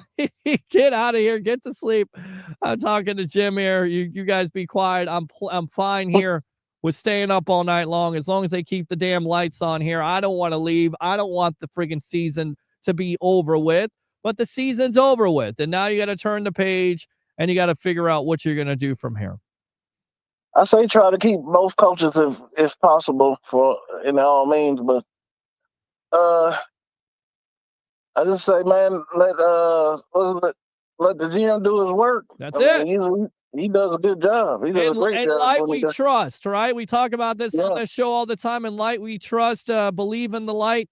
I believe in this organization, Jim. I appreciate you, my friend. We'll see you. Yeah, when your other caller, he was talking about, man, they depend on Jason Light. Yes. Also, Baker Mayfield he brought in. So he brought in Baker Mayfield. You re-signed him, but you brought him in on that contract, and then you re-signed him to a contract that's less than Kirk Cousins. Kirk Cousins was not good this year at all for the money that he got paid. You re-signed Mike Evans. I mean, I get it. Eric's trying to ask a question, but if the question is, does Jason Light need to be fired? Unequivocally, no, you don't fire Jason Light. What are you talking about? No, come on, Eric. Come on, Jim. So, all right, man. You have a good night. All right, man. I know you've been out. I appreciate you, man. Yeah, I'll be out here all night long. Yes, sir. All right. Somebody texting me right now. Yeah, I mean, we saw that. I saw that text message there, dropping corners and whether that's done by scheme or whether that's done because there's injury there and they don't necessarily believe in your players, I don't know. I know who's texting me. I think that's Jamie Lindsay there. Let's see here. I'd rather go 0-16 and then lose tonight. Come on now. I think that's ridiculous. Is Bulls an apologist? I'm a Bucs fan. Remember this team 20 years before Bulls got here, Josh. You realize McVay's a head coach. Are they that dumb? Tell your boss to hire Brady again. Andy Reid's a head coach. You think his imprint isn't on the offense? Absolutely. Let's split again. Biga says there was another team where he drew Cansey and he dove to try at least slow him down, but instead slowed another defender down. Daniels escaped the backfield for a positive gain. I know, Jamie, that's you, the Bucs Warrior, STFU, Cohen and Bulls. It sucks to be asking the question already, but what position do you think we pick first round in next year's draft? This is easy. It's edge rush. Although, it's tough to get an edge rusher in the draft. Doesn't mean you don't draft one because, they may not be able to make an impact. I would hope, and I think Jason Light will go into free agency, and I haven't looked at free agency, but maybe you make a trade for a veteran. Maybe you go after a veteran. Maybe you make a trade for a veteran, and you go in that direction because it is so tough for guys to come out of the draft and make an impact right away, if that makes sense. But edge rusher, middle linebacker, and definitely corner. Those are your positions of need at this point. Let the Falcons win a division. Tell them not lying. Bigger, the team is only a few players away from being a real contender. Bowles hasn't done it as a head coach, and the Bucs lost key pieces from the Super Bowl team like Sue and JPP. Dave says, so you fire Bowles, make Cohen head coach. Does the defense get better? Who do you hire to be the defensive coordinator? Again, these are things that we're definitely going to continue to talk about. If it transpires, we got you covered. We got you covered with breaking news. We got you covered with all these situations happening. Let's see how the offseason plays out. But there is, and again, this is just me talking, being, Tampa Bay guy, Tampa Bay man, Florida man. There is optimism here at Raymond James Stadium. It doesn't seem like it. It's windy out right now. It's a little windy. It's cold. It feels cold right now. It's not just the weather. It feels cold that the season is over. But there is optimism here. There should be a lot of optimism for you Bucs fans out there. Hell, Dudzy's defense always had good cornerback technique. For the most part, Bowles cornerbacks always seem to have bad technique. Michael says Washington ran 69 plays for 350 yards. To the Bucs, 44 plays for 284. Washington was 8 for 15 on third down. 53% Bulls D. Couldn't get off the field. Good stuff there. Michael, I hate to say it, but when Devin White was missed this year, Devin White is long gone. And Devin White was not missed on this team. Was not missed on this team last year. And he showed. Bucs D, second half, gave up 13 points, no turnovers, 0 sacks. Caseta, what's the number so I can call? 727-255-0391. It's 727-255-0391. Danny Boy Kane, not going to lie, JP, it hurts. Honestly, this was a game the Bucs should have won tonight and didn't. There you go. Dave, face it, our secondary is trash. It's because the talent level is gone. Our corners are subpar. Linebackers are garbage besides Levante.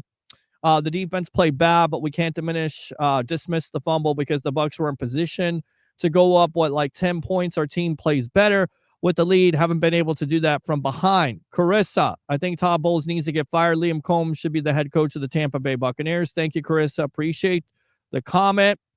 Evening, guys. What a bummer to end the season. To Washington, I hope Bowles is really evaluated now that the season is over. Let me go out to Danny Boy Kane. Okay, we read that. Caseta, where do I call? The number's out there. Fans need to get off of Baker also. Yeah, he had a bad play, but he also got us here. He's our quarterback, and he's here to stay. I like that attitude. KR, if we don't get a better defensive coordinator, tell coach, you need to give up play calling because it's too much on his plate, to be honest. Now, this kind of reminded me of a situation. I'm not going to compare the coaches, but they kind of are to a point the same. Lovie Smith, when his defense wasn't good, was asked by the Glazers to make changes, and he decided not to, and that's when they went with Dirk Cutter. Could the same thing happen with Todd Bowles? I don't know. I don't know what the future holds, but it made me remember. Dave, thank you for giving the number. Casade, okay, but Super Bowl. Relax, Peterson. Let me go out to Cole here. Graham Barton has a big future, but he still helped lose this game for Tampa Bay. Also, the Bucs are like King Saul. Live by the baker, die by the baker. One of my friends calls him May Funk. Good stuff. CS3 brother right there. Cole, let him walk. Let's go out to Dave. Chris Godwin would have a huge difference in this game. The Bucs have to sign him back. Agree. Suck it, Bucs fans. HTTR. I guess that's a Washington fan. Okay. Y'all talk too much about him. Philip, enjoy that L in the offseason. We will. Philip, I guess you're a Washington Commander fan. Congratulations to you. We'll be gracious about it. But we do have a Super Bowl in the last 5 years. So when's the last time the Commanders have anything? If we're going to play, if we're going to go tit for tat, because I love to go tit for tat. I love people that troll me because I'll troll your ass back. If we're going to go tit for tat here, when's the last time the Commanders won a Super Bowl? Yeah, crickets, nothing. These guys are talking about everything but Baker Mayfield's fumble. We talk about Baker Mayfield's fumble. Peter just hit it. Cohen's got too cute with the plays. 7 interceptions in 18 games. Come on, D. Somebody's make a play. Yeah, 7 interceptions. Safety position was a letdown. I think it's probably the most disappointing aspect because you come into the season with Jordan Whitehead being the veteran presence coming back to Tampa Bay, injured, ineffective, not as good as he was the first time here with the Bucs. And then Antoine Winfield was hurt all year long. Myles Garrett would be nice. Absolutely. Caseta, defense is ass, my boy. Dave, the problem with the defense is the pass rush off the edge. We can't get edge rush. If we could, we would make the secondary better. We also need corners. Frankie, Myles Garrett will never leave Cleveland. 4 for 4 on 4th down. Josh, the doink heard around Tampa. Yes, defense wins championships. Byron, as long as you're all not playing JD5, you're all good. Myles is a veteran. He can be a leader on defense. Also, he definitely wants out of Cleveland. That's kind of the veteran presence that I was talking about. Maybe that's somebody you kick the tires. It's not going to be cheap. Do you give up a first-round pick? Do you give up a second-round pick for a Myles Garrett? I would. I would in a heartbeat. For a Max Crosby, for a guy that's going to be able to get after it. For a proven commodity. That's what you go after. That's what solidifies your defense. And it also helps the development of Yaya Diaby. It helps the development of Kalijah Kancey. It helps Vita Vea there in the middle. And it gives you that presence, right? I feel like we're always talking about, like, Simeon Rice is not coming through the door. But when he did come through the door, he was the main ingredient that made that defense go. Remember? I remember. Do you remember? Yes. All right. Open phone line, 727-255-0391. It's 727-255-0391. It's been aggressive since 2021. Relax, buddy. It's bit the coach. It's the players. Dave, the offseason is simple. Sign Godwin, then draft defense, cornerback, edge, DL. Offense is good for a year. Defense needs to be revamped with talent. Bulls hasn't done enough to warrant even a consultant position, says Bega. I like him, but he benefited from the rosters he had, yet he has failed to maximize the potential. Curtis, consistency is the key. Can't make major changes. Adam, I have a bad feeling about the game all week because of the inability to win on prime time this year. I hope that gets fixed next year. Yeah, it's definitely a big-time problem. 0 for 5 on prime time this year as we're almost nearly at 2 hours at 2 o'clock in the morning. What other freaking sports talk show goes at Raymond James Stadium where there's nobody around to 2 o'clock in the morning taking your comments? I don't know anybody, but the phone lines are wide open. Because guess what? I got work in the morning, but I ain't going to get no sleep anyway. 727-255-0391. It's 727-255-0391. Fire Bulls. Adam, I had a bad feeling this week because of the inability to win on prime time. Hope that's fixed next year. Zeta, it's not the coach, it's the players. Frankie, the game is on Bulls. Curtis, we had a team full of dogs. Groom was the perfect pick, just couldn't draft talent. Dave, how many missed tackles happened tonight? That was another thing. Defense couldn't make tackles. Lots of broken tackles. On the players. That's not on coaching. That's on players. They got to do a better job of that. What are the Bucs now? Players. Eric, where the Bucs go from here? We'll definitely talk about it. Need to get some defense? Absolutely. We still lost, buddy. Absolutely. Dave, they took Lattimore off Evans and then double team Evans instead. Russ, defense lost the game. Scott, look at the injuries in Detroit, still mowing through teams. So true. Dave, Winfield has become just a guy this season. Yeah, he's been injured, but he's the same player. He's not the same player after getting paid. Hire Saban. Nonsense right there. Saban does not want to coach anymore. I'm going to leave here in just a moment. They're not going to lock me out. Promise you. Where the Glazers go from here, we'll see. They bought in a couple corners through the one from the Jets, but he got hurt. I guess Tavier Thomas was relegated to special teams, so the injury bug did hit hard. Russ Lawson, really, Saban is not an NFL head coach. He proved that with Miami. Pour me a drink. Christopher Cole, Bull stays. He needs to change defensive coaches. Cam, that wasn't a troll comment. It was the truth. I'm the only one on pregame that said the team wasn't going to win. Great. Fumble cost them the game, not Bulls. Dave, without Baker, the Bucs wouldn't have made the playoffs. Facts. Cam, what good is making the playoffs when you lose the first game? Eric, where the Bucs go from here? Cam, Mayfield lost since the playoffs last year too. People seem to forget. Mayfield is great regular season quarterback, but has yet to prove any better in the postseason. He's won in the playoffs. Bet a lot of other teams wish they had the opportunity. Let's see here. Dave, Cam Decker, okay, I get it. You're trolling now. Russ, Derek Brooks for head coach, okay. Fumble lost the game. Went for 4th and 8 last week. Kyle Trask, we need to get Baker fired. Eric, bad play calling.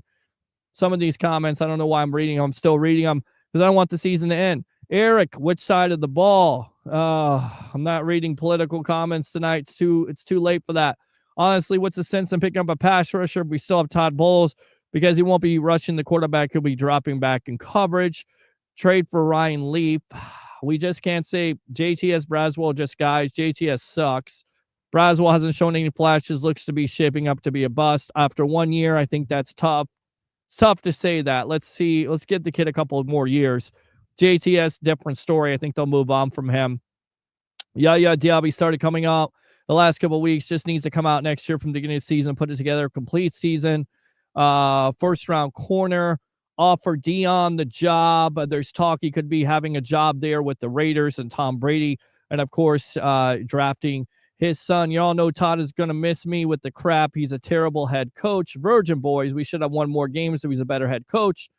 Yes, Dave. Russ Lawson, really. James, I'm a long life Commanders fan. Bucs look pretty damn good tonight. They were fast and aggressive. Just didn't happen tonight. Michael, Todd Bowles' record as a Bucs head coach, 28-27. Dave, Russ Lawson, didn't he beat the Eagles last year? He did. I don't know why people defend Todd Bowles. He's a terrible head coach. TJ speaking the truth. Be happy with what you have. Don't be ready to blow things up. Bigga, y'all hit the like button for the best damn Bucs show out there. Appreciate it. Can the Bucs hire its first female head coach? Was Baker keeping off, handing off to McMillan? Did that even clarify that? We talked about that. It's time to cut ties with Dean. Is he okay? But he is injury prone. Peter H. Blake for head coach. Too big of a job.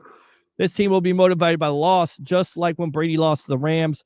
He retired because it left a bad taste in his mouth, fire in his gut. Now it's unfortunately didn't work out, but the team will be hungry, dangerous next year. Peter is the man. Appreciate you. Appreciate you, Dave. Absolutely. I agree. Thanks for the good work, Peter. Absolutely. Todd Bowles is just, I'm not reading that. I'm a Washington fan. The Bucs will be a playoff team next season. Your offense scared me to death. I'm happy we won, but Baker Mayfield's the real deal. Without that fumble, my team would have lost. Sandra Nagel, wonderful job as always. Peter H. Blake, thank you for always being here, son. Love you, Mom. Got the hoodie here. I'm going to get out of here in just a moment. Hey, Peter Blake, thank you for all the updates and Bucs news. See you in the offseason. Absolutely. Bulls needs to go. Tony, defense couldn't get off the field. Offense couldn't stay on the field tonight. James, I come in peace, but if you fire Todd Bowles, who will get him to replace him? Be careful what you wish for. Agree.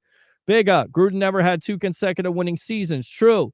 Jamie, Bucs Warrior, he won't be lack because of he won't by luck because of the weakest division in the league 3 years in a row, but can't win in the playoffs. He did win in the playoffs. He did beat the Philadelphia Eagles. If you fire Todd Bowles, who do you get to replace him? Be careful what you wish for. Jamie, if Bowles stays, Cohen is gone. Not necessarily. I think the caller said something about Gruden. Don't get me started on Gruden.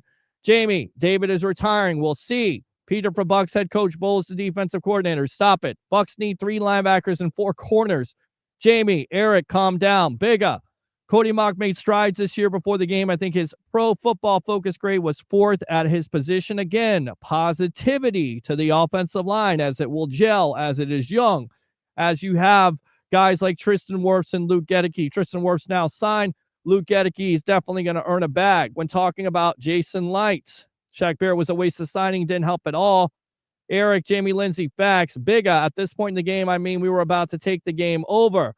Evans versus Lattimore. Evans with the TKO. Talking about the fumble play call. Brian, heartbreaking loss. Great game. Bucs will be just fine. Jamie, Evans will be gone after next year. David is gone now.